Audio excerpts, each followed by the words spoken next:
এই তুই আমাকে বিয়ে করেছিস কেন? আর আজ আমাদের বাসর রাত, তবু একটা পাপ্পিও দিস না, মুখ অন্যদিকে ঘুরিয়ে রেখেছিস।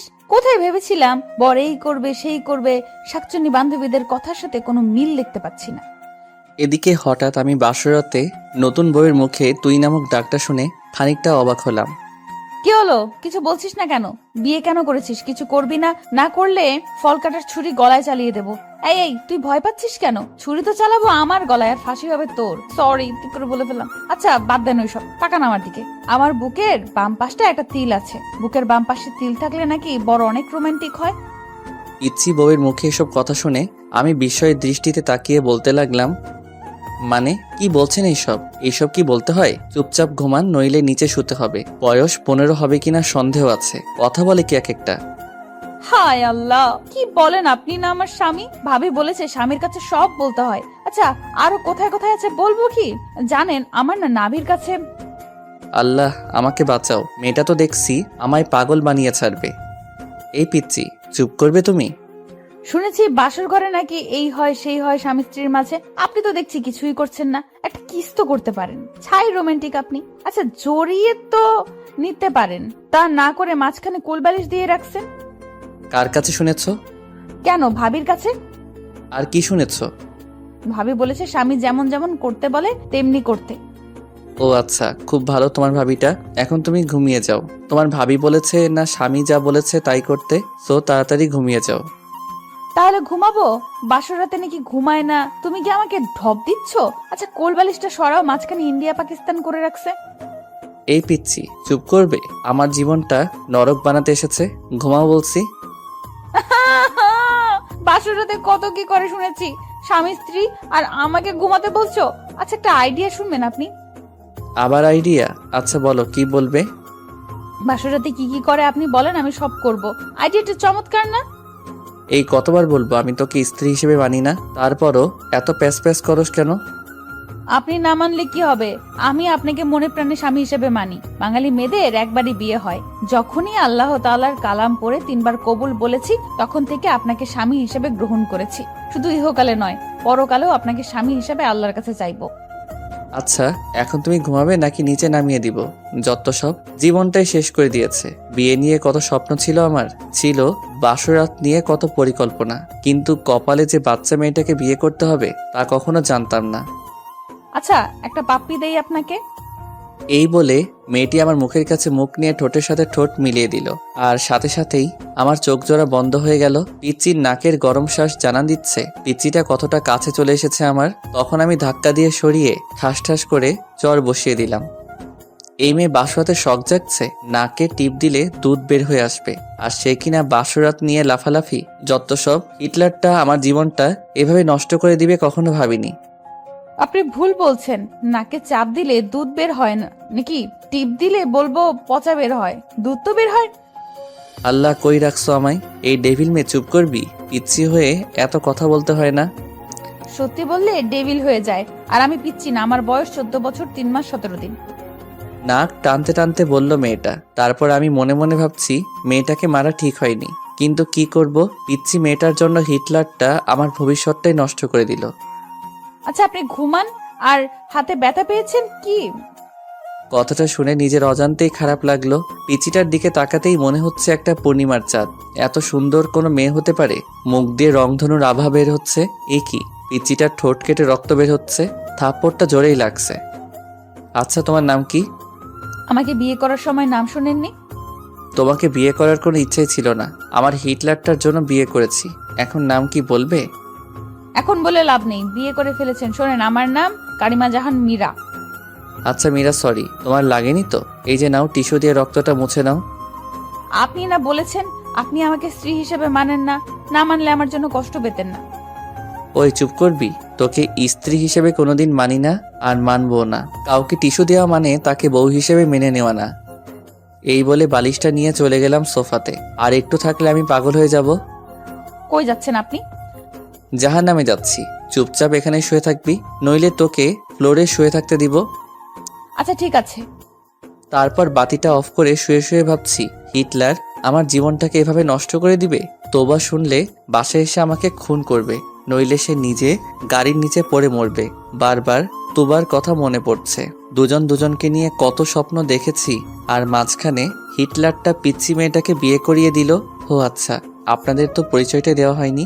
আমি কাব্য আহমেদ, অনার্স কমপ্লিট করে বাবার মানে হিটলারের হোটেলে খাচ্ছি। হঠাৎ রুমের বাতি কে যেন জ্বালিয়ে দিল। এই পিচ্চি, কি করো? কেন, দেখতে পাচ্ছেন না আপনি? আরে আরে, কাপড় কেন খুলছো? আমি কাপড় পরে ঘুমাতে পারি না। যত সব, এই কাপড় পরো। আর যদি কাপড় খুলতে দেখছি, কি যে করব। আপনি না বললেন ঘুমাতে, এত ভারী কাপড় পরে কেউ ঘুমায়? কেউ যদিও বা না ঘুমায়, তুই ঘুমাবি। ঘুমা বলছি। বাবা, আপনার স্বামী আমাকে কাপড় খুলতে দেয় না। কথাটা বলতেই মুখটা চেপে ধরলাম। এই তোমার কি হয়েছে? এসব কি বাবাকে বলতে হয়? তো কি করব, কাপড় পরে ঘুমাতে পারি না, তাই বাবাকে ডাক দিচ্ছি। বাবা বলেছে যদি কোনো সমস্যা হয় বাবাকে বলতে। আচ্ছা, তাহলে কাপড় খুলেই ঘুমাও। কথাটা বলতে দেরি হয়েছে, মেয়েটা কাপড় খুলতে দেরি হচ্ছে না। বুঝিয়ে সুজিয়ে কোনোরকম কাপড়টা গায়ে রাখতে বলে এসে ঘুমিয়ে পড়লাম। সকালবেলা নুসরাত দরজা ধাক্কাচ্ছে আর ভাবি ভাবি করছে। নুসরাতের ডাকে ঘুম ভাঙতে চেয়ে দেখি সকাল হয়ে গেছে, তাই তাড়াহুড়া করে বালিশটা নিয়ে বিছানায় রাখতেই দেখি মীরার কাপড় নিচে পড়ে আছে। আল্লাহ, এ কেমন বউ কপালে জুটালে, শাড়ি পরে ঘুমাতে পারে না। এই উঠো। ও, কি হয়েছে মা? ওই, আমি তোর মা। এই বলে জোরে ধাক্কা দিতেই মীরার ঘুমটা ভেঙে যায়। কি হয়েছে? কাপড় পরে নাও। এখন আবার বলো না আমি কাপড় পরতে পারি না। আমি সত্যিই কাপড় পরতে পারি না, আপনি পরিয়ে দেন। আমি পরাতে পারি না। বড় বড় কথা বলতে তো পারো, আমি ছোট না? কাপড়টাই পরতে পারো না। আর হ্যাঁ, কাপড় পরাতে পারলেও আমি তোমাকে কাপড় পরিয়ে দিব না, নিজে পরে নাও। বাবা, ও বাবা, আপনার ছেলে আমাকে শাড়ি পরিয়ে দেয় না। ওই, চুপ করবি তুই? চুপ কর। আমি বাবাকে বলবো তুমি রাতে শাড়ি টেনে হিচড়ে খুলে এখন পরিয়ে দিচ্ছ না। কি? হে আল্লাহ, এই মেয়েটার কথা শুনে মনে হচ্ছে 7 আপকে বিষ ভেবে খেয়ে মরে যায়। তুমি মরার কথা বলো কেন? আমি তোমাকে ছাড়া বাঁচবো না। প্লিজ মরার কথা বলো না। যেদিন কালেমা পড়েছি সেদিন থেকেই তোমাকে স্বামী বলে গ্রহণ করেছি। তোমার পায়ে যদি একটা কাঁটা ফুটে সেটা আমার কলিজাতে ফুটে। আমি কি করব? আমি শাড়ি পরতে পারি না। আচ্ছা, আমি পরতেছি, তাও তুমি এমন অলক্ষণে কথা মুখেও এনো না। কথাটা করুণ সুরে বলল মীরা। তখন আমি মেয়েটার দিকে তাকাতেই বুকটা কেমন করে উঠল। পিচিটার চোখে পানি চিকচিক করছে, তবু নিজেকে সামনে নিয়ে বললাম, আচ্ছা, মনে থাকে যেন, নিজে শাড়ি পরা শিখো। আচ্ছা, আমি পরতেছি। বলে পিচ্চি মেয়েটা শাড়ি পরছে। কিন্তু এ কি শাড়ি পরছে, নাকি শরীরে কাপড় পেঁচাচ্ছে? এটা দেখে আমি নিজের অজান্তেই হেসে ফেললাম। তখন মীরা বলে উঠল, আমি পরতে পারি না, এইভাবে হাসার কি হলো? কথাটা বলার সাথে সাথেই মীরা শাড়িটা খুলে গেল। তখন আমি অন্যদিকে তাকিয়ে বললাম, কি লজ্জা শরম কিছু মা বাবা শিক্ষা দেয়নি? কেন, আপনি কি কোরআন পড়তে জানেন না? পিচ্চি মেয়ের মুখে এমন কথা শুনে খানিকটা বিস্মিত হলাম। তারপর প্রশ্ন করলাম, কি বলছো এসব? শাড়ি পরার সাথে কোরআনের কি সম্পর্ক? কেন, আপনি কি জানেন না আল্লাহ তাআলা বলেছেন স্বামী স্ত্রী একে অপরের পোশাক স্বরূপ? আমি ছোট মানুষ, শাড়ি পরতে পারি না। কোথায় আপনি পরিয়ে দিবেন তা না করে অন্যদিকে ফিরে আছেন। আমার শরীরের প্রতিটা অঙ্গ বৈধভাবে দেখতে পারবেন আপনি। এখানে অন্যদিকে ফিরে তাকার কি আছে? দেন না আমাকে শাড়ি পরিয়ে। কাঁদো কাঁদো ভাব নিয়ে কথাটা বলল মীরা। পিচ্চিটার কথা শুনে আমি পিচ্চির দিকে তাকালাম। পিচ্চিটা লজ্জায় লাল হয়ে গেছে, চোখ বুজে আছে। এবার আমি শাড়িটা খুলে সুন্দর করে কুচি দিয়ে পরিয়ে দিচ্ছি। মেয়েটা চোখ বন্ধ করে আছে। লজ্জায় পিচ্চির সুন্দর মুখটা লাল টমেটো হয়ে গেছে। লজ্জা পেলে যে পিচ্চিটাকে এত সুন্দর লাগে না, দেখলে হয়তো তা আমার অজানাই থেকে যেত। তারপর ফ্লোরে পড়ে থাকা শাড়িটা হাতে সম্পূর্ণ কুচি দেওয়ার পর নাভির কাছে গুজে দেওয়ার সময় কেমন যেন কেঁপে উঠল। পিচ্চির নিঃশ্বাস ভারী হয়ে আসছে, ঠোঁট দুটি কাঁপছে। এদিকে আমি আর নিজেকে কন্ট্রোল করতে পারছি না। পিচ্চির ঠোঁট দুইটা হঠাৎ আমার ঠোঁটের সাথে মিশে যাওয়ার আগেই আমার হাতটা ধরে ফেললো। কি হলো? প্লিজ আর না, আমি আর পারছি না, শরীরটা থরথর করে কাঁপছে। কেন, কি হয়েছে? শরীর খারাপ করলো নাকি? না। এই বলে শাড়ির কুচিটা হাতে নিয়ে নিজেই গুজে দিয়ে বলল, হাদারাম কিছুই বোঝে না, কোথায় হাত দিলে কি হয়। বলেই রুম থেকে বেরিয়ে গেল মীরা। পিচিটার কথা শুনে ফ্লোরে বসে পড়লাম আমি। তার কিছুক্ষণ পর রুম থেকে বের হতেই সবাই হা করে তাকিয়ে আছে আমার দিকে। আমি কি চিড়িয়াখানার বান্দর যেভাবে সবার তাকায় থাকা লাগবে? মনে মনে ভাবছি হিটলারটা আমার জীবনটা নষ্ট করে দিয়ে কিভাবে হা করে তাকিয়ে আছে দেখো। আমার কথা শুনে সবাই একসাথে হেসে দিল। পিচিটা মুখ ধরে হাসছে। ইচ্ছা করছে সব দাঁত ভেঙে দেই। কিভাবে হাসছে! সত্যি কি বিয়ে করে চিড়িয়াখানার বান্দর হয়ে গেলাম? এরপর সবাইকে উদ্দেশ্য করে বললাম, কি হলো, সবাই হাসছো কেন? বলবে তো? ভাইয়া, তুমি ঠিকমতো লিপস্টিক দিতে পারো না? ভাবি, তুমি ভাইয়াকে সুন্দর করে সাজিয়ে দিও। নুসরাত মীরাকে উদ্দেশ্য করে বলল, এদিকে সবকিছু যেন আমার মাথার উপর দিয়ে যাচ্ছে। আমি কিছুই বুঝে উঠতে পারছি না। সবাই হাসতেছে। আরে তোমরা সবাই কেন হাসছো তা তো একবার বলবে। বুঝতেছি না। ওই জান্নাত, ফাইজলামি না করে বল কি হয়েছে? আমি কি বিয়ে করে জোকার হয়ে গেলাম? আর তোরা যেভাবে হাসছিস মনে হচ্ছে আমি চিড়িয়াখানা থেকে বের হয়ে আসলাম। ভাইয়া, তোমার মুখে লিপস্টিক লেগে আছে, যাও ফ্রেশ হয়ে আসো। মানে? রাতে পিচিটা এমন কাজ করেছে, নিজের উপর নিজেরই রাগ হচ্ছে। পিচিটাকে দেখি মিটিমিটি হাসছে আর মনে মনে ভাবছে এখন কেমন লাগে। রাতে আমাকে ঠকানোর ফল। পিচিকে ঠকালে আল্লাহ বিচার করে। তারপর আমি দৌড়ে চলে গেলাম ওয়াশরুমে। ফ্রেশ হয়ে ব্রেকফাস্ট করে নিলাম। তারপর আবারও রুমে চলে আসলাম। আর এইভাবে দিন পার। সন্ধ্যাবেলায় ফোনটা ক্রিং ক্রিং করে বাজছে। আমি ফোন ধরতেই ওপাশ থেকে চাপা কান্নার আওয়াজ। ফোনের ওপাশ থেকে কোনো কথা আসছে না, শুধু চাপা কান্নার আওয়াজ ছাড়া। বুকের ভেতরটা হাহাকার করছে। কলিজাটা ক্ষত বিক্ষত হয়ে যাচ্ছে। কারণ ফোনের ওপাশে যে মানুষটি কান্না করতেছে সে আর কেউ নয়, আমার ভালোবাসার মানুষ সাথী। নিজের অজান্তেই চোখ থেকে টুপটাপ করে পানি পড়ছে। এভাবে প্রায় 5 মিনিট পর ওপাশ থেকে সাথী বলল, কি অপরাধ করেছিলাম? কেন করলে আমার সাথে এমন? আমি তো তোমার পায়ের নিচে এক টুকরো জায়গা চেয়েছিলাম, কিন্তু তুমি আমার কলিজাতে ছুরি চালিয়ে দিয়ে বিয়ে করে নিলে। আমাদের 3 বছরের রিলেশনশিপ কিভাবে ভুলবো? তাই সিদ্ধান্ত নিয়েছি সুইসাইড করব। যে জীবনে আমার ভালোবাসার মানুষকে পাবো না, সে জীবন রেখে কি করব? সাথীর মুখে সুইসাইডের কথা শুনে হঠাৎ আমি থমকে গেলাম। আমার মনে হচ্ছে কেউ যেন আমার বুক থেকে কলিজাটা বের করে নিচ্ছে। কি বলবো কিছু ভাবতে পারছি না। তখন সাথীকে বললাম কিভাবে আমার আর মীরার বিয়ে হয়েছে আর কেন আমি বিয়েটা করলাম। সাথীকে বললাম ওই মেয়েকে কাবিনের 6 লক্ষ টাকা দিয়ে আগামী 6 মাসের মাঝেই ডিভোর্স দিয়ে দিব বলে সাথীকে একটা পাপ্পি দিয়ে ফোনটা রেখে দিলাম। কিন্তু ফোন রেখে পিছন দিকে তাকাতেই দেখি পিচ্চিটা আমার পিছনে দাঁড়ানো। চোখ থেকে অশ্রু গাল গড়িয়ে পড়ছে। আমি ফিরে তাকাতেই দৌড়ে রুমে গিয়ে দরজা লক করে দিল। যাবার আগে বলে গেল সে এই জীবন রাখবে না। আমি যাওয়ার আগেই দরজা লক করে দিল পিচ্চিটা। খুব ভয় হচ্ছে এখন। তারপর আমি আস্তে আস্তে দরজার কাছে গিয়ে বললাম, প্লিজ আমার পিচ্চি বউ দরজা খুলো। আর অমন কথা বলবো না, খুব কষ্ট হচ্ছে, প্লিজ দরজাটা খুলো। কিন্তু পিচ্চিটা দরজা খুলছে না। তখন একবার মনে মনে ভাবলাম মা বাবাকে ডাক দেই, পিচ্চিটা যদি কিছু করে ফেলে। তারপর আমি যখনই মাকে ডাক দিব তখনই পিচ্চিটা দরজা খুলে বলল, কি বললা? আমি তোমার পিচ্চি বউ? তুমি কি করে ভাবলে আমি সুইসাইড করব? আর ওই শাকচুন্নিটা তোমার সাথে ঘর করবে? আমি তোমায় ছাড়ছি না। তবে আমি সব শ্বশুরকে বলে দিব। বলবো তুমি এক শাকচুন্নিকে বলছো যে তুমি তাকে বিয়ে করবে, আমাকে ডিভোর্স দিবে। আরে না না, তেমন কিছুই না, আমি তো মজা করছি। আমার বউটা কত কিউট। মিথ্যা গুছিয়ে বলতে হয়। আমাকে ডব দিচ্ছ, আমি বাবাকে ঠিকই বলে দিব। প্লিজ মীরা, বলো না। বলবো না, তবে একটা শর্ত আছে। কিসের শর্ত? আমাকে 5 মিনিট কিস করতে হবে। হোয়াট? কিস? না, লিপ কিস। সম্ভব না, প্লিজ পাগলামি করো না। কি করব? আমি না তোমার বউ? বাসরাতে কিছু করছো?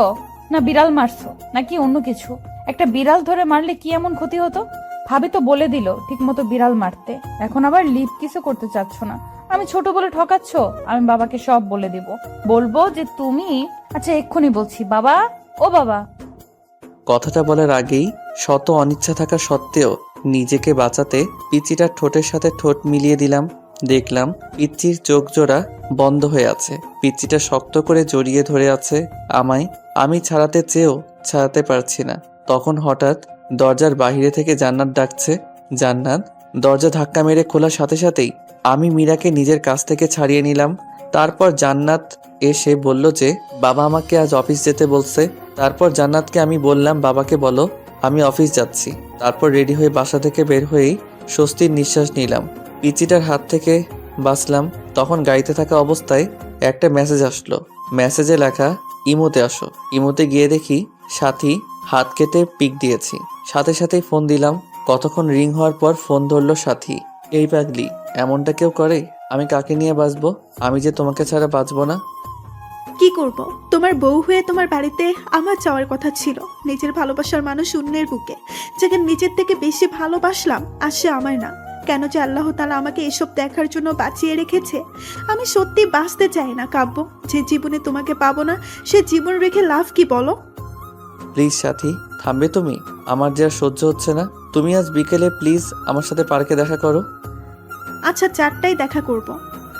এদিকে অফিস শেষ করে 4টায় পার্কের দিকে রওনা দিলাম। পার্কে গিয়ে দেখি সাথী নীল শাড়ি পরে বসে আছে। তারপর আমিও সাথীর পাশে গিয়ে বসলাম। বাতাসে সাথীর চুল থেকে মাতাল হাওয়া আসছে। আমার বসা দেখে সাথী আমার দিকে চেয়েই কেঁদে দিল। সাথীর চোখ থেকে টুপটুপ করে পানি পড়ছে। মনে হচ্ছে আমার হৃৎপিণ্ডে রক্তক্ষরণ হচ্ছে। সাথীর কাজল কালো চোখ জোড়া চোখের পানিতে লেপ্টে যাচ্ছে। চোখগুলি ফুলে গিয়েছে। হাতের দিকে তাকাতেই কলিজাটা কেঁপে উঠল। সাথী হাতে ব্যান্ডেজ। বুঝতে বাকি রইল না যে এটা সাথীর পাগলামি। চোখ দিয়ে অনবরত পানি আসছে। কিভাবে ভুলবো 3 বছরের ভালোবাসা? এই তুমি কাঁদছো কেন? তুমি না আমার প্রাণ। আর কত কষ্ট দিবে জানো? যখন শুনেছি তোমার বিয়ে হয়ে গেছে, মনে হয়েছে প্রাণটা কেউ বের করে নিচ্ছে। কত স্বপ্ন দেখেছিলাম তোমাকে নিয়ে, সব আর শেষ। আমায় একটু বুকে নিবে? কাঁদতে কাঁদতে কথাটা বলল সাথী। সাথীর বলতে দেরি হয়েছে, পাগলামিটাকে শক্ত করে জড়িয়ে নিতে দেরি হয়নি। বুকটা কেমন যেন ভিজা ভিজা লাগছে পাগলিটার চোখের পানিতে। গায়ের শার্টটা ভিজে যাচ্ছে। পাগলিটা এমনভাবে জড়িয়ে ধরে আছে, মনে হচ্ছে ছোট্ট বাচ্চা ভয় পেলে যেভাবে আঁকড়ে ধরে থাকে সেইভাবে জড়িয়ে আছে আমায়। এভাবে কিছুক্ষণ জড়িয়ে ধরে থাকার পর বললাম, কি হলো? আর কতক্ষণ জড়িয়ে ধরে থাকবে আমায়? সবাই ফেল করে তাকিয়ে আছে আমাদের দিকে। কি করব? তোমার বুকটাকেই যে আমার ঠাই। জানো কাব্য, প্রতি রাতে স্বপ্ন দেখতাম তোমায় নিয়ে, কতটা ভালোবাসতাম তোমায়।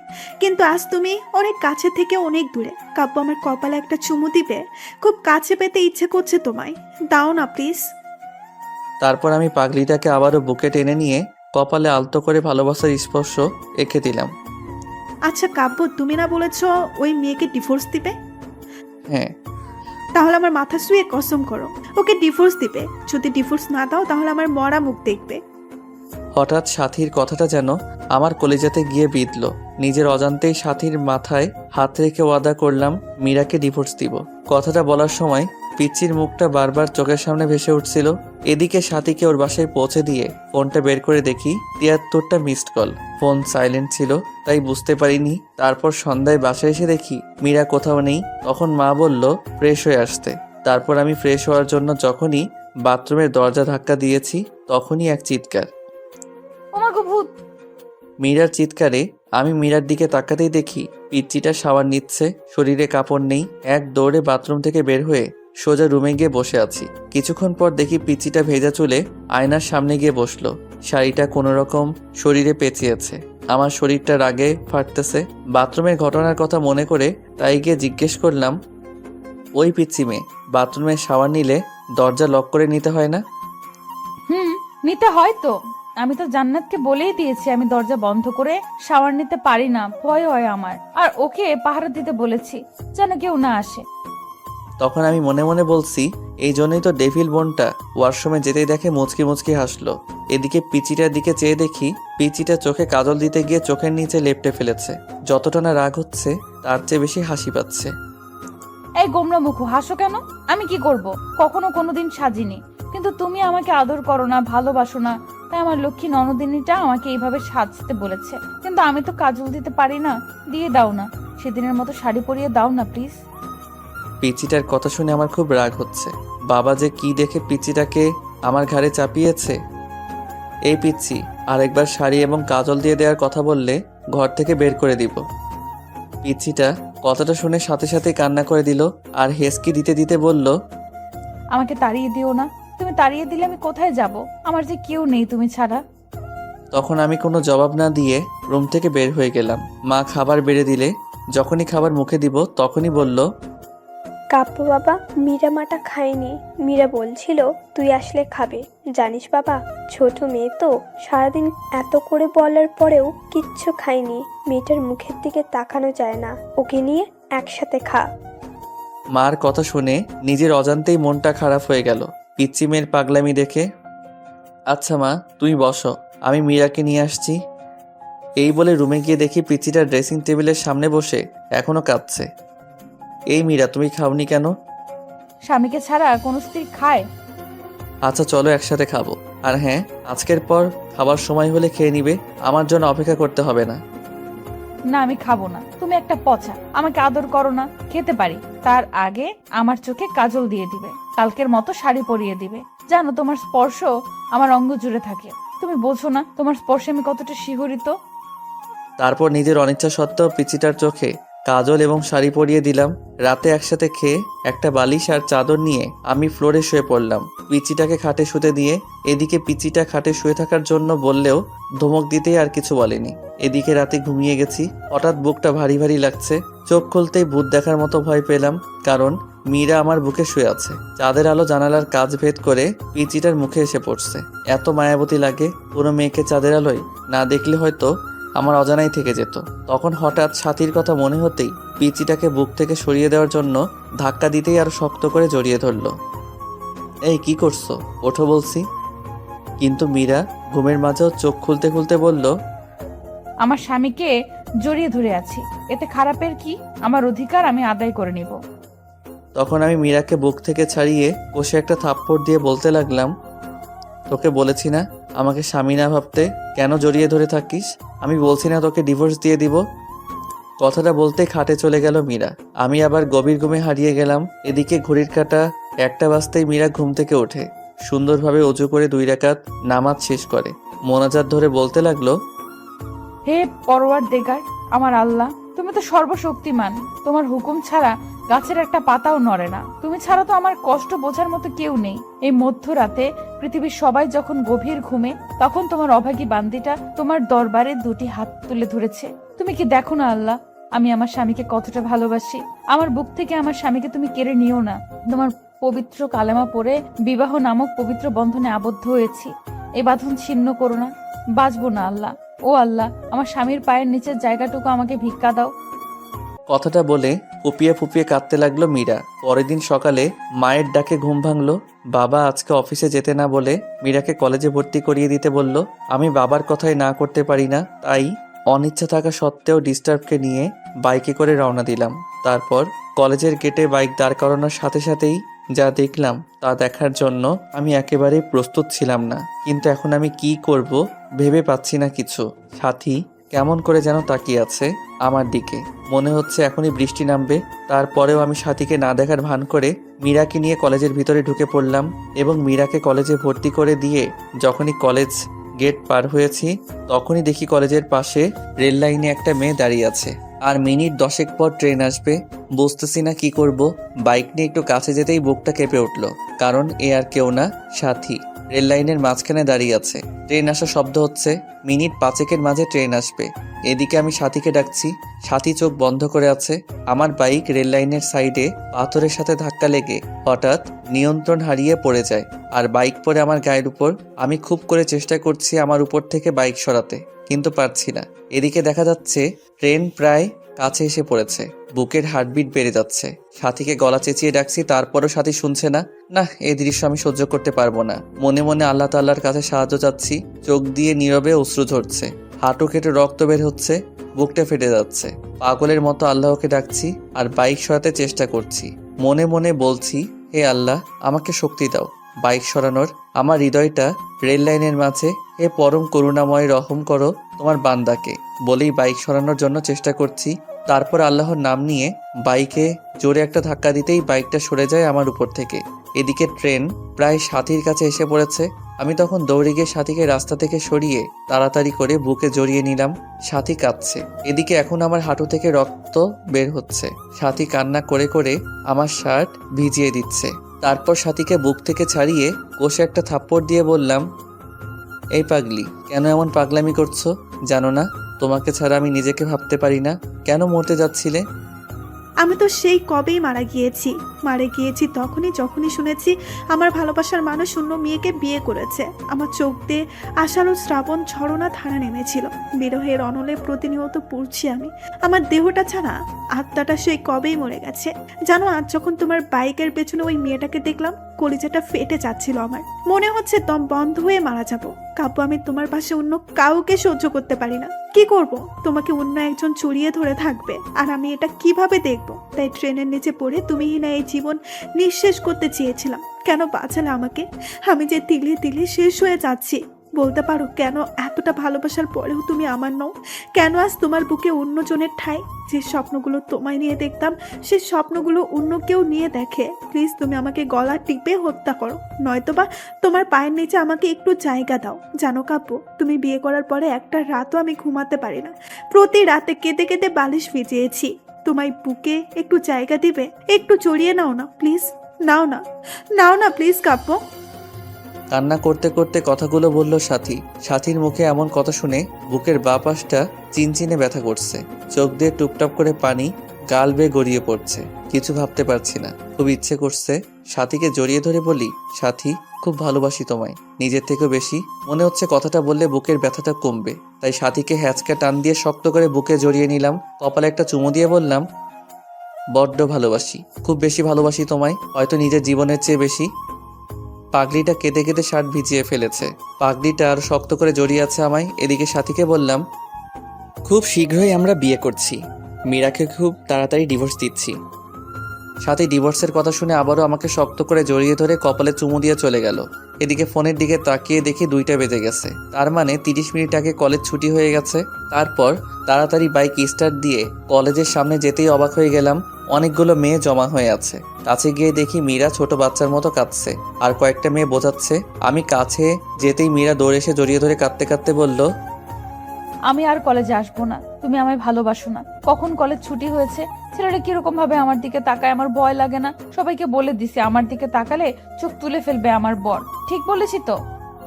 এদিকে মীরার কথা শুনে সবাই হাসছে মুখ ধরে। পাশ থেকে একটা মেয়ে বলে ফেললো, ভাইয়া, পৃথিবীতে খুব কম ছেলে আপনার স্ত্রীর মতো বউ পায়। একটা মেয়ে যে স্বামীকে এত ভালোবাসতে পারে। সারাটা দিন ক্লাসের মাঝে আপনার কথাই বলেছে। আপনি নিতে আসতে দেরি করছেন বলে ছোট ছোট বাচ্চা মেয়ের মতো কাঁদছে, হাসিও পাচ্ছে আবার কান্নাও আসছে। এখনকার যুগে এমন মেয়েও পাওয়া যায়? তারপর আমি সবার কাছ থেকে মীরাকে নিয়ে বাইকে উঠাতেই মীরা শক্ত করে জড়িয়ে ধরলো। মনে হচ্ছে খুব ভয় পাচ্ছে। তারপর মীরাকে নিয়ে বাসায় আসার পর মাকে কান্না করে করে সব বলল। এদিকে রাগে আমার শরীরটা ঘ্যান ঘ্যান করছে। তারপর দুপুরে খেয়ে বন্ধুদের সাথে আড্ডা দিতে চলে গেলাম। আড্ডা দেওয়া শেষ করে রাত 9টার সময় ফোন বের করে দেখি বাবা 5বার ফোন দিয়েছে। অন্যদিকে মীরার নাম্বার থেকে 100+ ফোন এসেছে। তখন তাড়াহুড়ো করে বাসায় গিয়ে দেখি বাবা দরজায় দাঁড়িয়ে আছে। বাবার সামনে যেতেই বাবা বলল, ঘরে নতুন বউ রেখে বাইরে কোন ছেলে থাকে? আর যদি এমন হয় আমার বাড়ি থেকে বের হয়ে যাবি। তখন আমি কিছু না বলে রুমে গিয়ে শুয়ে পড়লাম। কিছুক্ষণ পর দেখি মীরা আমাকে ডাকছে। এই ডাকতেছো কেন, কি হয়েছে? তুমি খাবে না? বাবা খুব বকা দিয়েছে তাই না? এই নাও, হা করো, আমি খাইয়ে দেই। মীরা কথাটা বলে মুখের কাছে খাবার তুলে দিতেই একটা থাপ্পড় বসিয়ে দিলাম। সাথে সাথে খাবারের প্লেটটা ফোড়ে ফেলে দিলাম। তারপর বললাম, এই তুই কি চাস? আমার জীবনটা তো নরক বানিয়ে দিয়েছিস। আমার বুক থেকে আমার ভালোবাসার মানুষটাকে সরিয়েছিস। এখন আমার বাবার কাছ থেকে আমাকে দূরে সরিয়ে আমার সমস্ত সম্পদ তোর করার প্ল্যান করছিস। আমি তোকে এই মাসে ডিভোর্স দিব। একদমই কথাটা বলে নিলাম। তাকে দেখলাম মীরা ঠোঁট কেটে রক্ত বের হচ্ছে। জানো, তোমার সাথে খাবো বলে আমি এখনো খাইনি, ক্ষমা করে দিও প্লিজ। এতিম তো, এতিমখানায় বড় হয়েছি আমি, তাই বাবা মার আদর পাইনি। তোমার বাবা মাকে নিজের বাবা মা করে নিয়েছিলাম, শুধু ভালোবাসা চেয়েছিলাম আর কিচ্ছু না। এতিম হয়ে জন্ম নিলেও সম্পদের প্রতি কোনো মোহ নেই আমার। আমি মীরার দিকে চেয়ে দেখি মীরা কাঁদছে, চোখগুলি লাল হয়ে গেছে। ন্যাকা কান্না দেখে শরীরটা রাগে ফেটে যাচ্ছে। দু নয়নে দেখতে মন চাচ্ছে না মীরাকে। এই এতিম মেয়েটার জন্যই আজ সাথী মরতে বসেছিল। এই তুই এখানে কাঁদবি না প্লিজ, তোর অলক্ষণে চেহারা নিয়ে আমার চোখের সামনে থেকে দূর হয়ে যা প্লিজ। কথাটা বলে শুয়ে পড়লাম। এদিকে মীরা সুন্দর করে উজু করে শ্বশুরের দেওয়া কুরআনটা পড়ে নামাজে দাঁড়িয়ে গেল। নামাজ শেষ করলো কেঁদে কেঁদে। নামাজ শেষ করে আজকেও মোনাজাত ধরে আল্লাহর কাছে অনেকক্ষণ কাঁদলো। তারপর মোনাজাত শেষ করে রুমে গিয়ে শুয়ে পড়লো। ফজরের নামাজের আজান শুনে ঘুম ভাঙতে আমি অবাক হলাম। মীরা মেয়েটাকে রাতে এত বকা দেওয়ার পরেও আমাকে জড়িয়ে ধরে শুয়ে আছে। মন চাচ্ছে ধাক্কা দিয়ে ফেলে দেই। এ কি হচ্ছে, ওঠো। আর একটু ঘুমাই। এই বলে আরো শক্ত করে জড়িয়ে ধরলো। এখন আমার ধৈর্যের বাঁধ ভেঙে যাচ্ছে। জোরে একটা ধাক্কা দিয়ে বিছানা থেকে ফেলে দিলাম। আহ করে চিল্লানি দিয়ে উঠল মীরা। তারপর আমি বিছানা থেকে উঠে ফ্রেশ হয়ে এসে দেখি মীরা খুঁড়িয়ে খুঁড়িয়ে হাঁটছে। মীরা মা, তোমার কি হয়েছে? খুঁড়িয়ে খুঁড়িয়ে হাঁটছো কেন? আম্মু রাতে ঘুম থেকে উঠে পাঁজরে ব্যথা পাচ্ছি। কথাটা বলে করুণভাবে আমার দিকে তাকালো মীরা। এখন নিজেকে অপরাধী মনে হচ্ছে আমার, তারপরেও আমি কিছু বললাম না। পরের দিন বাবা আমাকে আর মীরাকে হানিমুনে পাঠানোর ব্যবস্থা করে দিল, আর আমি সাথীকে বলে সব রেডি করে রেখেছি। আমাদের সাথে সাথীও কক্সবাজার যাবে, সবাই জানবে আমি হানিমুন করতে যাচ্ছি মীরার সাথে, কিন্তু না, আমি হানিমুন করব সাথীর সাথে। সাথীকে এসব বলে ফোন রাখতেই পিছন দিকে তাকাতেই দেখি মীরা সিলিং ফ্যানের সাথে ঝুলছে। এমন একটি ওড়না গলায় পড়ছে, এটা দেখার সাথে সাথেই বুকের ভিতর কেমন জানি একটা চিনচিনে ব্যথা করতে লাগলো। আমি দৌড়ে গিয়ে মীরাকে একটা থাপ্পড় দিয়ে দিলাম। মীরা, কি করছো এসব? দেখছেন না কি করছি? আমি ছোট বলে, এতিম বলে কারো ভালোবাসা পাবো না। বিয়ের পর সকল নারী তার স্বামীর অধিকার চায়, আর আপনি বিয়ের পর অধিকার তো দূরের কথা, একদিন রাতে আপনার বুকে ঘুমাতে পর্যন্ত দেননি। কতটা স্বপ্ন দেখেছিলাম তোমায় নিয়ে, কিন্তু তুমি আমায় রেখে অন্য মেয়ের সাথে অবৈধ সম্পর্ক করতে চাচ্ছ। প্লিজ মীরা, বোঝার চেষ্টা করো, এখন এসব বলার সময় নয়, চলো, দেরি হয়ে যাচ্ছে, গাড়ি মিস করবো আবার। তারপর মীরা আর কিছু বলল না। এদিকে মীরার এসব কাণ্ড কারখানা সব সাথীকে বললাম। সাথী বলল কোনো চিন্তা না করতে। অবশ্য আমাদের সাথে একই গাড়িতে সাথীও গেল কক্সবাজার। কক্সবাজার আসার পর রাতের বেলা রুমে শুয়ে আছি, তখন হঠাৎ সাথীর ফোন ধরতেই সাথী বলল পাশের রুমে এসো। এদিকে আমি পাশের রুমে যেতেই সাথী 7 আপের সাথে কি যেন মিশিয়ে দিয়ে খেতে বলল। আমি কিছু মনে না করেই খেলাম, আর এগুলো খাওয়ার সাথে সাথেই আমার কেমন যেন একটা নেশা নেশা লাগছে। আমার সাথীকে খুব কাছে পেতে ইচ্ছে করছে, তখন আমি নিজের অজান্তেই সাথীকে জড়িয়ে ধরে ফেললাম। সাথীও রেসপন্স করলো। আমি আস্তে আস্তে সাথীর লিপের সাথে আমার লিপ জোড়া মিলানোর আগেই সাথীর ফোনটা ক্রিং ক্রিং করে বাজতে লাগলো। ফোনটা ধরে সাথী উঠে ওয়াশরুমে চলে গেল। এদিকে কিছুক্ষণ পর ওয়াশরুম থেকে এসে বলল, বাবু আমি অসুস্থ, কাল যা মন চাই তাই করো। এই বলে সাথী আমাকে আমাদের রুমে দিয়ে গেল, আর মীরাকে বলল সে আমাদের কলেজ ফ্রেন্ড। অবশ্য মীরা এর আগে কখনো সাথীকে দেখেনি। এদিকে আমি রুমে গিয়ে বিছানায় শুয়ে পড়লাম। এখন আমার শরীর আর চোখ দিয়ে উত্তাপ বের হচ্ছে, আমার নেশা এখনো লেগে আছে। মীরা আজ খুব সুন্দর করে সেজেছে, চেহারায় হালকা মেকআপ, ঠোঁটে লাল লিপস্টিক, পরনে একটা কালো শাড়ি। মনে মনে ভাবলাম সকল কবি সাহিত্যিকদের গল্পের নায়িকারা সুন্দরী হয়, আর তারা সবসময় লাল না হলে নীল শাড়ি পরিহিত থাকে, যা দেখে নায়ক প্রেমে পড়ে যায়। কিন্তু সাহিত্যিকগণ কি কখনো দেখেছেন একজন সুন্দরী রমণী কালো শাড়ি পরলে তাকে কি রকম দেখায়? আজ কি অপরূপটাই লাগছে মীরাকে, চোখে কাজল দেয়াতে আরো মায়াবী লাগছে। তারপর মীরা এসে খাটে বসতেই আমি মীরাকে একটা হ্যাঁচকা টান দিয়ে বুকে জড়িয়ে নিলাম। এ ঘটনায় আকস্মিক ব্যবহারে মীরা কিছুটা বিব্রত হলো। তারপর বলল, আপনাকে একটা কথা বলবো। বলো, কি বলবে? আপনার কাছে একটা জিনিস চাইবো, দিবেন না আমাকে? আচ্ছা বলো, দেয়ার মতো হলে দিব। টাকা লাগবে কি? না, আমার টাকা চাই না, আমার তো তোমাকে চাই। কি বললে? না কিছু না। শোনো, তুমি কি আমাকে একটা কিউট মেয়ের মা বানাবে, যার নাম হবে তোমার পছন্দের নাম রাইসা? লজ্জাভরা মুখে কথাটা বলে মাথা নিচু করে ফেললো মীরা। ইস, বাবুর মা হবার কথা বলে কিরকম লজ্জা পেয়েছে। লজ্জা পাবোই তো। তারপর আমি মীরার কানের কাছে মুখটা নিয়ে বললাম, তাহলে কাছে আসো, তোমাকে রাইসার মা বানাচ্ছি। দুষ্টুমির ছলে কথাটা বললাম। মীরা তখন ছোট বাচ্চার মতো আমার বুকে মুখ লুকালো। আমি মীরার কপালে আলতো একটা চুমো দিয়ে আরো শক্ত করে জড়িয়ে ধরলাম। পিচ্চিটা তার ঠোঁট জোড়া আমার ঠোঁটের সাথে মিলিয়ে দিল। এরপর স্বামী স্ত্রী নারী পুরুষের সবচেয়ে ঘনিষ্ঠ কিছু মুহূর্ত পার করলাম। তারপর মীরাকে বুকে জড়িয়ে শুয়ে পড়লাম। সকালে ঘুম থেকে উঠে দেখি মীরার কাপড় চোপড়ের কিছু ঠিক নেই।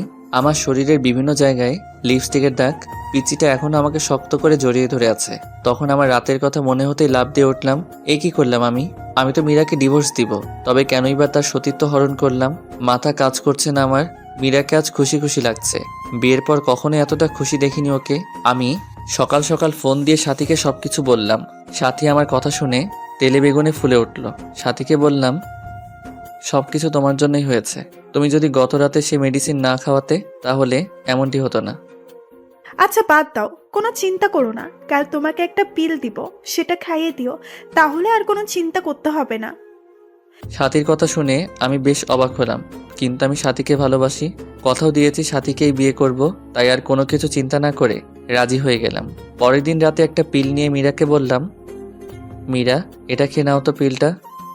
কিসের পিল এটা? আমি তো সুস্থ, আপনি কিসের পিল খেতে বলছেন আমাকে? মীরা তোমাকে মিথ্যা বলে লাভ নেই, আমাকে ক্ষমা করে দিও। গতকাল রাতে তোমার সাথে যা যা হয়েছে তার নিছক একটি দুর্ঘটনা মাত্র। হ্যাঁ আমি জানি গতকাল তুমি যা হারিয়েছো তা পৃথিবীর বিনিময়ে ফিরিয়ে দিতে পারবো না। আমি ডিভোর্স পেপার রেডি করে রেখেছি, তাই আমি চাই না আমার সন্তান তুমি গর্ভে ধারণ করো। চিন্তা করো না, ডিভোর্সের সাথে তোমাকে কাবিনের 20 লাখ টাকার একটা চেক দিয়ে দিছি, সময় করে ব্যাংক থেকে তুলে নেবে। আমার কথাটা শোনার সাথে সাথেই মীরা আমার দুপা ঝাপটে ধরে বলতে লাগলো, প্লিজ আপনি আমার গর্ভের সন্তান নষ্ট করতে বলবেন না। আপনার মন চায় আপনি আরো একটা বিয়ে করে নেন, আমি কখনো কোনো দিন আপনার কাছে স্বামীর অধিকার চাইবো না। আর আপনার বাড়িতে তো 2টা কাজের মেয়ে রাখছেন, আমাকে নিয়ে না হয় 3টা হবে। প্লিজ আমার সন্তানকে নষ্ট করে দিতে বলবেন না প্লিজ। আমি সারা জীবন আপনাদের বাসায় কাজের মেয়ে হয়ে থাকবো, কোনো পারিশ্রমিক দিতে হবে না আমাকে, শুধু আমাকে ডিভোর্স দিয়েন না। আমার সন্তানটা যেন বলতে পারে আপনি তার বাবা। আমি চাই না আমার মতো আমার অনাগত সন্তানটা পিতৃহীন পরিচয়ে বড় হোক। প্লিজ একটা এতিমকে এইভাবে ফিরিয়ে দিবেন না। আপনার পায়ের নিচে একটু জায়গা দেন, নয়তো গলা টিপে মেরে ফেলেন। এই মীরা কি করছো? পা ছাড়ো। দুঃখিত মীরা, আমি পারবো না। আমার জীবনে সাথী ছাড়া আর কেউ নেই। এখন পিলটা খেয়ে নিবে, আর যদি না খাও তাহলে মনে করব তুমি আমার বুকে পা রেখে তুমি গর্ভধারণ করবে। এখন তোমার ইচ্ছা। প্লিজ এমন কসম দিও না। আমার কাছে যে তোমার স্থান সবার উপরে, পারবো না আমি তোমার বুকে পা রেখে এই সন্তানকে নিজের মাঝে বড় করতে। ক্ষমা করে দিও মীরা, এছাড়া আমার আর কোনো উপায় ছিল না। এই নাও পিল, আর এই নাও পানি খেয়ে নিও। আচ্ছা দাও। এই বলে জন্ম নিয়ন্ত্রণ পিলটা হাতে নিয়ে নিল মীরা। চোখ থেকে টপ টপ করে পানি পড়তেছে, করুণ দৃষ্টিতে তাকিয়ে আছে আমার দিকে। মনে মনে ভাবছে হয়তো আমি বলবো পিল খেতে হবে না মীরা, কিন্তু না, আমি কোনো কথা বললাম না। মীরা আমার দিকে তাকিয়ে থেকে বিষ যেমন করে মানুষ মুখে নেয় তেমনি করে মুখে নিয়ে নিল। গ্লাস থেকে একটু পানিও মুখে দিল। নিজের অজান্তেই মনে হচ্ছে খুব বড় কোনো পাপ করে ফেললাম আমি। এদিকে বাবা ফোন করলো যে বাবা অসুস্থ, তাই বাড়ি ফিরে যেতে হবে। মনে মনে স্থির করে নিলাম বাড়িতে ফিরেই ডিভোর্স পেপারের জন্য আবেদন করব। তারপর মীরাকে নিয়ে বাসায় ফিরলাম। এদিকে সাথী বলল যে মীরাকে আমাদের দুজনের মাঝ থেকে যত তাড়াতাড়ি সম্ভব সরিয়ে ফেলবে। আমি অনেক বোঝানোর পরেও সাথী বলল, সেদিন কক্সবাজারে মেয়েটা যা বলেছে সব শুনেছি আমি। আর সবচেয়ে বড় কথা হলো মেয়েটাকে তোমার বাবা অনেক স্নেহ করে। আমি তোমাদের বাড়ির রহিমের কাছে খবর পেয়েছি যে তোমার বাবা নাকি তোমার সম্পত্তি মীরার নামে লিখে দিবে। তাই আমাদের ভবিষ্যতের জন্য মীরাকে আমাদের পথ থেকে সরিয়ে দিবে। আমি তোমাকে না বলেই প্রফেশনাল কিলারের সাথে কন্ট্রাক্ট করেছি। না সাথী, এ হতে পারে না। আমাদের ভালোবাসার জন্য একটা নিষ্পাপ জীবনকে হত্যা করব না সাথী, এটা করা ঠিক হবে না। বাবু দেখো, আমিও চাই না, কিন্তু আমার মনে হয় না তোমার বাবা কখনো মীরা বেঁচে থাকতে আমাকে মেনে নিবে। আর তোমাকে না পেলে আমি বাঁচবো না, সত্যি মরে যাবো। তুমি আমার নিঃশ্বাস, তুমি আমার বিশ্বাস, আমার প্রাণ। জানো, তুমি মীরাকে বিয়ে করার পর আমি একটি রাতও শান্তিতে ঘুমাতে পারিনি। এতটা ভালোবাসার পরেও কেন আল্লাহ তোমার আর আমার মাঝে এত বড় দেওয়াল তুলে দিল? প্লিজ তুমি আমাকে খুন করে ফেলো, নয়তো আমাকে তোমার বুকে টেনে নাও। তোমার বুকটাই যে আমার শেষ ঠিকানা, তোমার বুকেই আমি শেষ নিঃশ্বাস ত্যাগ করতে চাই। প্লিজ কান্না করো না। আমি সব সইতে পারি, কিন্তু তোমার কান্না সহ্য করতে পারি না। তোমাকে যে বড্ড ভালোবাসি, কিন্তু আমাদের ভালোবাসার জন্য একটা নিষ্পাপ জীবনকে কেমনে সরিয়ে ফেলি? আল্লাহ কি ক্ষমা করবে আমাদেরকে? জানি এটা অন্যায়, কিন্তু এছাড়া আমাদের আর কোনো উপায় নেই। কথাটা বলেই আমার হাতটা নিয়ে সাথীর গলা চেপে ধরে মেরে ফেলতে বলল। প্লিজ কিল মি, আমাকে গলা চেপে মেরে ফেলো কাব্য। আমি তোমাকে ছাড়া বাঁচতে পারবো না। জানো কাব্য, মেয়েরা সবকিছুর ভাগ দিতে পারলেও তবে একটা ভাগ কখনো কাউকে দিতে পারে না, আর তা হলো তার ভালোবাসার ভাগ। বিশ্বাস করো, আমার একদম সহ্য হয় না মীরাকে। যে বুকে আমার থাকার কথা সে বুকে অন্য একটা মেয়ে থাকে। যে স্বপ্ন আমি তোমাকে নিয়ে দেখেছি সে স্বপ্ন পূরণ করছে অন্য একটা মেয়ে। কাব্য প্লিজ, আমাকে তুমি হত্যা করতে পারবে না, পারবে না তোমার সেই স্ত্রী মীরাকেও হত্যা করতে, কিন্তু তোমাকে আমায় হত্যা করতে হবে। তুমি না আমি এই জীবন দিয়ে কি করব? কথাটা বলে কাঁদতে কাঁদতে ব্লেড দিয়ে হাতে পোজ দিয়ে দিল সাথী। সাথে সাথে হাত থেকে ফিরকি দিয়ে রক্ত বের হতে লাগলো। সাথীর চোখ দিয়ে টুপ টুপ করে পানি পড়তে লাগলো। সাথীর রক্ত দেখে আমার নিজের কলিজাটা ফেটে যাচ্ছে। ঠাস করে একটা চর বসিয়ে দিলাম সাথীর গালে। আমার থাপ্পড় খেয়ে ফুপিয়ে কাঁদতে লাগলো সাথী। তারপর আমি শক্ত করে জড়িয়ে ধরলাম সাথীকে শক্ত করে জড়িয়ে ধরে বলতে লাগলাম, কেন এইভাবে পাগলামো করছো? তোমাকে ছাড়া আমি কেমনে বাঁচবো? মীরাকে তাহলে খুব শীঘ্রই আমাদের মাঝ থেকে সরিয়ে আমার ময়না পাখিটাকে আপন করে নিব। কথাটা বলার সময় বুকের ভেতর একটা চাপা কান্নার আওয়াজ পেলাম। তারপর সাথীকে আমি ছেড়ে দিয়ে সাথীর কপালে একটা ভালোবাসার স্পর্শ এঁকে দিলাম। সাথীকে বাসায় ড্রপ করে বাসায় আসতেই দেখি মীরা খাবার নিয়ে বসে আছে। রাত প্রায় 10টা। আমি কিছু না বলে শুয়ে পড়লাম। আপনি খাবেন না? কিছু খেয়েছেন? মন খারাপ আপনার? হ্যাঁ, বাহির থেকে খেয়ে এসেছি। আর হ্যাঁ, মন খারাপ আমার, আর তার কারণ তুই। কথাটা বলার পর পিচিটার দিকে তাকিয়ে দেখি পিচি কাঁদবে কাঁদবে ভাব। তখন আমি কম্বলটা টান দিয়ে শুয়ে পড়লাম। মাঝরাতে হঠাৎ ঘুম ভাঙতেই দেখি কেউ একজন শক্ত করে জড়িয়ে রেখেছে আমায়। চোখ খুলে দেখি পিচিটা আমার বুকে। চাঁদের আলো পিচিটার মুখে এসে পড়ছে, চুলগুলো রং পাল্টাচ্ছে। হঠাৎ নিচের দিকে তাকাতেই চোখ কপালে উঠলো আমার। পিচিটা শাড়ি খুলে নিচে ফেলে দিয়েছে। আমি জানি মীরা শাড়ি পরে ঘুমাতে পারে না, কিন্তু 3 পিস তো পরে ঘুমায়, তাহলে আজ ইচ্ছা করে এমন করছে। তবে পিচিটাকে আজ এত সুন্দর লাগছে যা অকল্পনীয়। মাথার চুলগুলো কপাল পেরিয়ে মুখে এসে পড়ছে। মন চাচ্ছে ফু দিয়ে চুলগুলো কপাল থেকে সরিয়ে আলতো করে মীরার কপালে ভালোবাসার পরম স্পর্শ এঁকে দেই। কিন্তু এ কি, আমার গায়ে লিপস্টিকের দাগ। মনে মনে ভাবছি আজ মনে হয় পুরুষ ধর্ষণ করেছে। আমার বুকে লিপস্টিকের দাগ দেখে বিস্মিত হলাম। মীরার ঠোঁটের দিকে তাকিয়ে দেখি ঠোঁটে এক বিন্দু লিপস্টিকও নেই। মনে মনে ভাবছি পিচিটা কি সর্বনাশ করছে। তবে আজ কেন পিচিটাকে এত সুন্দর লাগছে।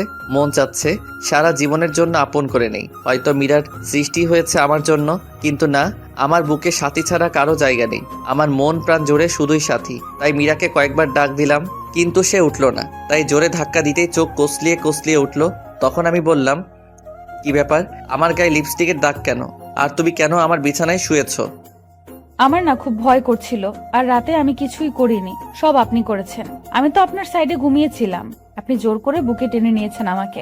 আপনাকে মনে করেছিলাম এমনি অনেক ভালো, কিন্তু ঘুমের ঘোরে আপনি যে এত ডেভিল। না না, ডেভিল না, শুধু ডেভিলের বস। আমাকে লিপ কিস করেছেন, ঘাড়ে কিস করেছেন, বুকেও কিস। এই চুপ অসভ্য মেয়ে। আর কিছুক্ষণ পর বলবে আমার নাভিতে আরো কত জায়গায় করেছি, বলতে হবে না। আপনি ঘুমাননি তাহলে? সব জেগে থেকে ইচ্ছে করেই করেছেন। এই পিচ্চি চুপ করবে? মিথ্যা বলতে লজ্জা করে না? তোমার শাড়ি কে খুলেছে?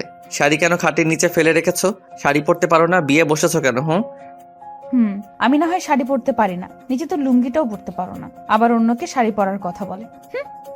পিচিটার কথা শুনে নিজের দিকে তাকাতেই চোখ বন্ধ করে ফেললাম। চাদরটা গায়ে জড়িয়ে কষে একটা থাপ্পড় দিয়ে দিলাম মীরাকে। থাপ্পড়টাকে মাটিতে পড়ে গেল মীরা।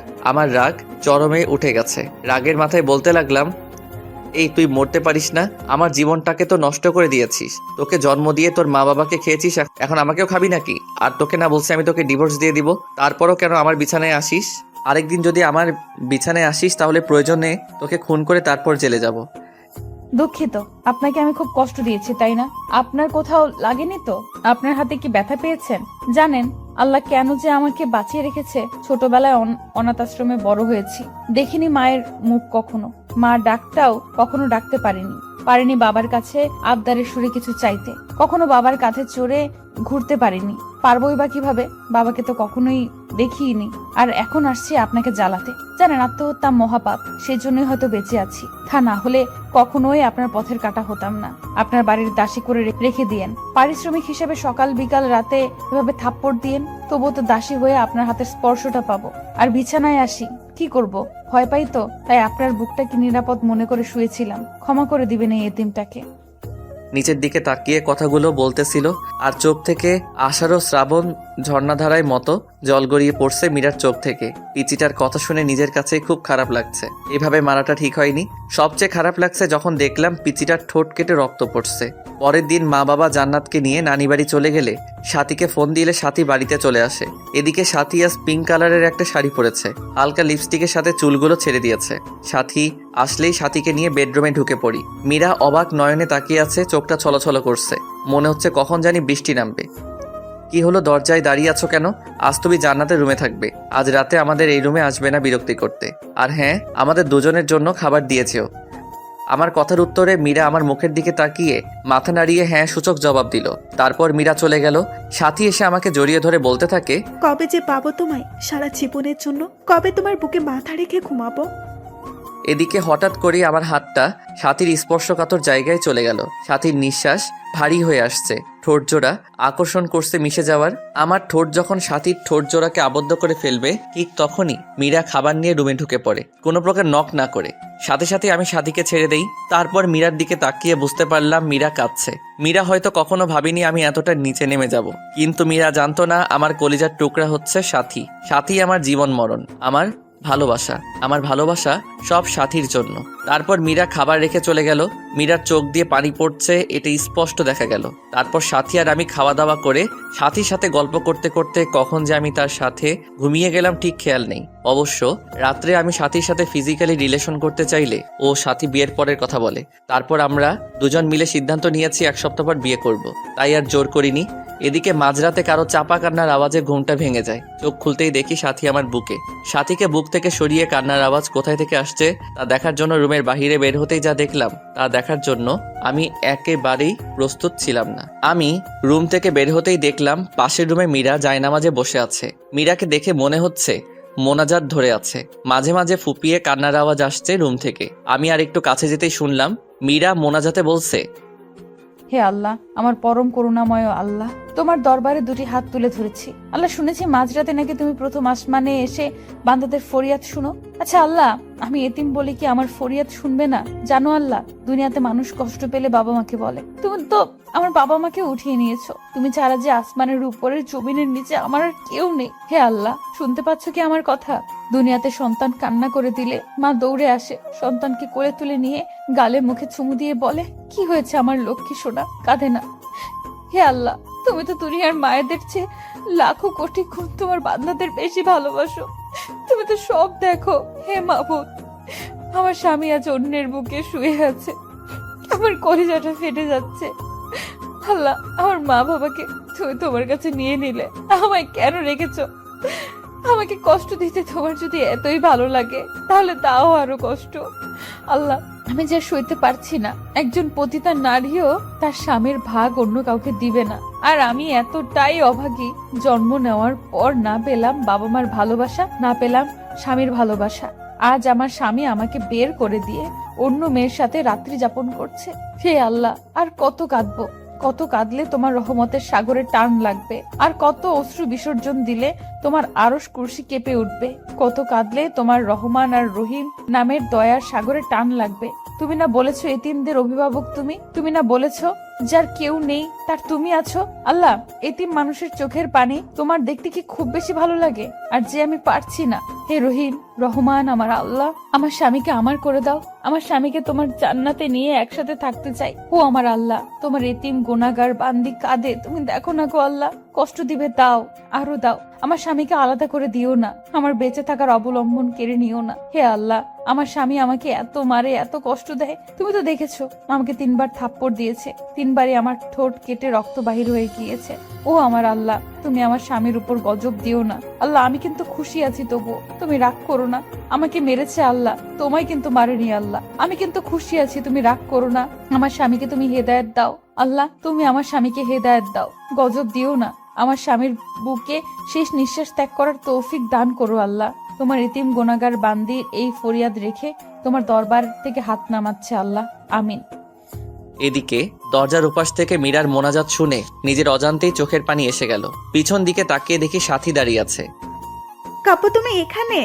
আর আমি তোমাকে সারা বাড়ি খুঁজতেছি। এই, তুমি কাঁদছো কেন? কথাটা বলে সাথীও কান্না করে দিয়ে বলল, কাপু, কখনো আমায় ছেড়ে যাবে না তো?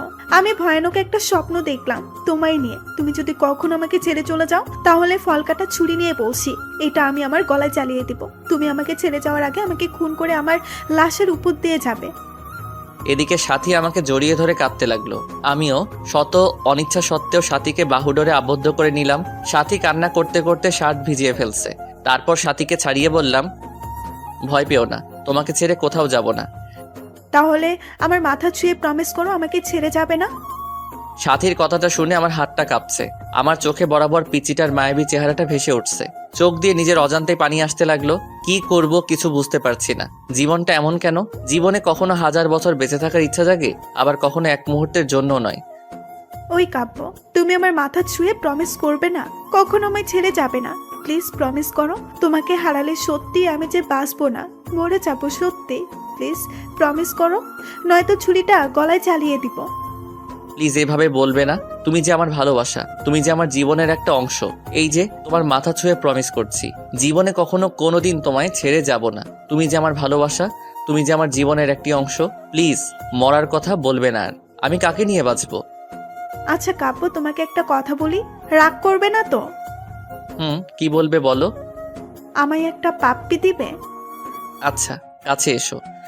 কাছে আসার কথা শুনে সাথী এতটা কাছে এসে পড়লো যে সাথীর নিঃশ্বাস আমার মুখে পড়ছে। আমার ইচ্ছে করছে না, তবুও নিজের অজান্তেই সাথীর কপালে একটা ভালোবাসার স্পর্শ এঁকে দিলাম। এদিকে সাথী আমাকে ধাক্কা দিয়ে বিছানায় ফেলে দিল। তারপর আর কিছু মনে নেই, তবে কে যেন দরজাটা চাপিয়ে দিল। হঠাৎ বিছানাটা কাঁপছে। চোখ খুলতেই দেখি ফোন এসেছে। ফোনের স্ক্রিনের দিকে তাকাতেই দেখি হিটলারটার ফোন। আমি ভয়ে ভয়ে ফোন তুলতে ওপাশ থেকে বলতে লাগলো, কখন থেকে ফোন দিচ্ছি, ফোন ধরার কোনো নাম নেই। কয়টা বাজে, এখনো ঘুমাচ্ছিস? তাড়াতাড়ি এসে গেট খুলে দিয়ে যা। হে আল্লাহ, কাম সারছে। সাথী এখন আমার বুকেই শুয়ে আছে। এত সকালে বাসায় সাথীকে দেখলে আমাকে কুরবানি করবে। মাথা কাজ করছে না। এই সাথী আর কত ঘুমাবে? এবার উঠো। বাবু, আর একটু ঘুমাই। উঠবা তুমি? তাড়াতাড়ি ওঠো। তারপর সাথী চোখ কসলিয়ে কসলিয়ে উঠে বলল, কি হয়েছে? বাবা এসেছে, বাহিরে দাঁড়িয়ে আছে। কুরবানি করবে আজ আমাদের। এখন কি হবে? যা হবার হবে। বুক থেকে সরো, শাড়িটা পরে নাও। তারপর সাথী শাড়িটা ঠিক করে রুমের বাহিরে এলো। আমি ভয়ে ভয়ে বাসায় গেট খুলতেই বাবা বলল, গেট খুলতে এত সময় লাগে? আর ওই মেয়ে এখানে কেন কেন এসেছে এত সকালে? আমি ঠিক কি বলবো ভেবে পাচ্ছি না, খুব ভয় হচ্ছে। পাশ থেকে তখন হঠাৎ মীরা বলতে লাগলো, বাবার সাথে আমার বান্ধবী এদিক দিয়ে যাচ্ছিল আর আমাকে ফোন দিলে আমি আসতে বলি। বাসায় আসার পর দেখি কাব্য আর সাথে পূর্ব পরিচিত। ও আচ্ছা, সাথীমা তুমি কিছু মনে করো না। কাব্য ব্যাপার এমনই, সবকিছু সন্দেহের চোখে দেখে। আন্টি, আমি কিছু মনে করিনি। আমার আজ তারা আছে। এখন তাহলে উঠি, অন্যদিন আবার আসবো। সাথী কথাটা বলে চলে গেল। সাথী চলে গেলে মীরাকে ছোট্ট করে একটা ধন্যবাদ দিলাম। মীরা করুণ দৃষ্টিতে আমার দিকে তাকালো। এদিকে মীরার কলেজে ক্লাস শুরু হয়েছে। এতদিন কাজে ব্যস্ত এবং নতুন বউ ছিল, তাই যাওয়া হয়নি। তারপর আব্বু মীরাকে কলেজে দিয়ে আসতে বলল। বাবার কথা মতো মীরাকে কলেজে নিয়ে যাওয়ার জন্য বের হলেই সাথী ফোন দেয়, জিজ্ঞাসা করে, কাব্য বাবু, কোথায় তুমি? এই তো আব্বু মীরাকে কলেজে নিয়ে যেতে বলল, তাই দিয়ে আসতে বের হলাম। আচ্ছা, তোমার যাওয়ার কোনো প্রয়োজন নেই। মীরাকে গাড়ি দিয়ে কলেজে পাঠিয়ে দাও। আমি সাথীর কথা মতো তাই করলাম। তারপর দুপুরে বসে আছি, তখন হঠাৎ মীরার নাম্বার থেকে ফোন আসলো। আমি ফোনটা ধরতেই ওপাশ থেকে অপরিচিত কণ্ঠে কেউ একজন বলল, এক্সকিউজ মি, ফোনটা যার তিনি দুর্ঘটনায় মারা গেছেন। লাস্ট ডায়ালে আপনার নাম্বারটা ছিল, এজন্য আপনাকে কল দিলাম। প্লিজ মেয়েটি যদি আপনার পরিচিত হয়ে থাকে তাহলে চট্টগ্রাম মেডিকেল কলেজ হাসপাতালে আসুন। কথাটা শুনে কিছুক্ষণের জন্য আমি পাথর হয়ে গিয়েছিলাম। কি থেকে কি হয়ে গেল কিছুই বুঝলাম না। সাথে সাথে হসপিটালে গিয়ে দেখি লাশের মাথাটা কেমন যেন থেতলে গেছে, নাক দিয়ে রক্ত বের হয়ে আছে, মুখটা অনেক মায়াবী লাগছে। আজ কেন জানি আমার বুকটা ফেটে কান্না আসছে। কিন্তু কেন? আজ তো আমার সুখের দিন, আমার পথের কাটা দুনিয়া থেকে বিদায় নিয়েছে। তবে কেন এত কষ্ট হচ্ছে? মনে হচ্ছে প্রাণটা দেহ থেকে বের হয়ে যাচ্ছে। হে আল্লাহ, ভালোবাসা পাওয়ার জন্য নিজের স্ত্রীকে খুন করে ফেললাম। তার কিছুক্ষণ পর বাবা মা আসলো, তারাও কাঁদছে। বাবা সবচেয়ে বেশি কাঁদছে। তারপর মীরাকে হাসপাতাল থেকে বাসায় নিয়ে আসা হলো। আজ মীরার দাফন।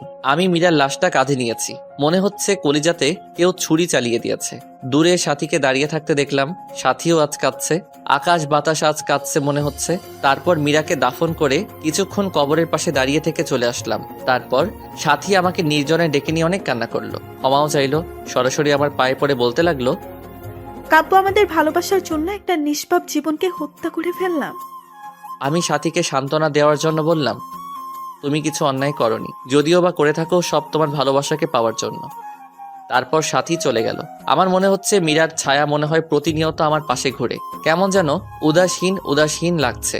আজকে ভাবলাম সাথীর কাছে যাই, এভাবে আর পারছি না। আজ রাতটা সাথীর সাথে থাকবো। সাথীকে ফোন দিয়ে পেলাম না, এই জন্য সরাসরি বাসায় চলে গেলাম। বাসায় গিয়ে দেখি দরজা খোলা। আমি সরাসরি সাথীর রুমে চলে গেলাম। হঠাৎ সাথীর রুমের কাছে যেতেই দরজার ভেতর থেকে পুরুষ কণ্ঠের আওয়াজ শুনলাম। আমি ভেতরে কি হচ্ছে তা দেখার জন্য জানালার পর্দা সরিয়ে রুমের ভেতরে তাকাতেই চমকে উঠলাম। এটা কি হচ্ছে? সাথী আর তার ভাই রথক্রিয়ায় ব্যস্ত। তারপর হঠাৎ সাথী আর সাথীর ভাই যা বলল তা শোনার জন্য আমি একেবারেই অপ্রস্তুত ছিলাম। তাদের কথোপকথন, বাবু, কতদিন ধরে আদর করো না, প্লিজ আর একটু কাছে আসো। মা, আমার বাবুটা কি হট। সজীব, যাকে সাথী ভাই হিসেবে চিনতাম। ইস, আমার বুঝি লজ্জা করে না? ওমা, তাই বুঝি? কোথায় লজ্জা করে? কথাটা বলে সজীব সাথীকে কিস করতে লাগলো আর বলতে লাগলো, বাসরাতে কে আগে জড়িয়ে ধরেছিল? আর আমরা তো স্বামী স্ত্রী। আর স্বামী স্ত্রীর মাঝে কিসের লজ্জা? পৃথিবীর সবাই জানে আমরা ভাই বোন, তবে আমরা দুজন ছাড়া। কথাটা বলে সাথীর ঠোঁট জোড়ার সাথে সজীবের ঠোঁট জোড়া আবারও মিলিয়ে দিল। এদিকে এসব দৃশ্য দেখে আমার পায়ের তলার মাটি সরে যাচ্ছে, চোখ দিয়ে অঝরে পানি ঝরছে, যার জন্য আমার নিষ্পাপ বউকে হারালাম। মন চাইছে কাল নাগিনীকে খুন করি। এখন মীরার মুখটা এখন বারবার চোখের সামনে ভেসে উঠছে আমার। ওগো শুনছো, আমাদের প্ল্যান সাকসেসফুল হওয়ার পথে। আমাদের পথের কাটা মীরাকে গাড়ি চাপা দিয়ে মেরে ফেলেছি। মেয়েটা কাব্যকে অনেক ভালোবাসতো, কিন্তু আমার অভিনয়ের কাছে সব ভালোবাসা চাপা পড়ে গেছে। আমার বউটা অভিনয় অ্যাওয়ার্ড পাবে। তুমি একদম পারফেক্ট অভিনয় করেছো। আর সবচেয়ে রেলগাড়ির নিচে চাপা পড়ে মরার প্ল্যানের সাথে সাথে অভিনয়টা একদম সুপারহিট হয়েছিল। দেখতে হবে না বউটা কার? এখন শেষ একটা কাজ হচ্ছে আমার জন্য। পাগল কাব্যকে বিয়ে করে কৌশলে তার সমস্ত সম্পত্তি লিখে নিয়ে আমার বাবুটাকে নিয়ে আমেরিকা চলে যাওয়া, আর তা এই মাসেই পূরণ হবে। হাসতে হাসতে কথাগুলো বলল সাথী। এদিকে কথাগুলো শুনে আমার বুকটা চিনচিনে ব্যথা করছে। মন চাচ্ছে দুইটাকে খুন করি। এদের জন্য আমার স্ত্রী মীরা আজ পরপারে, কিন্তু না, এদের এইভাবে মারলে ফেসে যাব। তাই কৌশলে আমার স্ত্রী হত্যার প্রতিশোধ নিতে হবে। আজ বাইক চালাচ্ছি আর মীরার কথা ভাবছি। মনে হচ্ছে মীরা আমার পাশে বসে শক্ত করে আমাকে জড়িয়ে ধরে আছে। চোখ দিয়ে নিজের অজান্তেই পানি আসছে। বাড়িতে এসে বাবাকে জড়িয়ে ধরে ছোট বাচ্চার মতো কান্না করে দিলাম। খুব কষ্ট হচ্ছে আমার। বাবা মাথায় হাত বুলিয়ে দিয়ে বলল, আল্লাহর উপর ভরসা রাখ, তিনি সবকিছু ঠিক করে দিবেন। তারপর রুমে এসে শুয়ে পড়লাম। চোখ বন্ধ করলেই পিচিটাকে দেখতে পাই। খাইতে গেলেও মনে হয় কে যেন বলে, তুমি খাবে না? তুমি না খেলে আমিও খাবো না। আমি পারছি না এভাবে আর থাকতে। তারপর হঠাৎ ক্রিং ক্রিং করে ফোনটা বাজছে। ফোনের দিকে চেয়ে দেখি কাল নাগিনীটা ফোন দিয়েছে।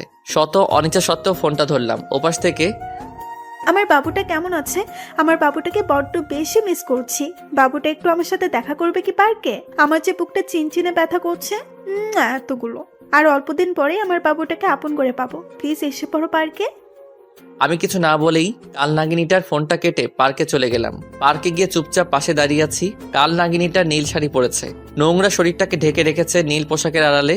যদি কেউ নোংরা মনের কার্যকলাপ দেখতে পারতো, মনে হয় কেউ থুতু পর্যন্ত দিত না এই শরীরে। কি হলো বাবু, তোমার পছন্দের শাড়ি পরেছি, কেমন লাগছে বললে না তো? কি বলবো?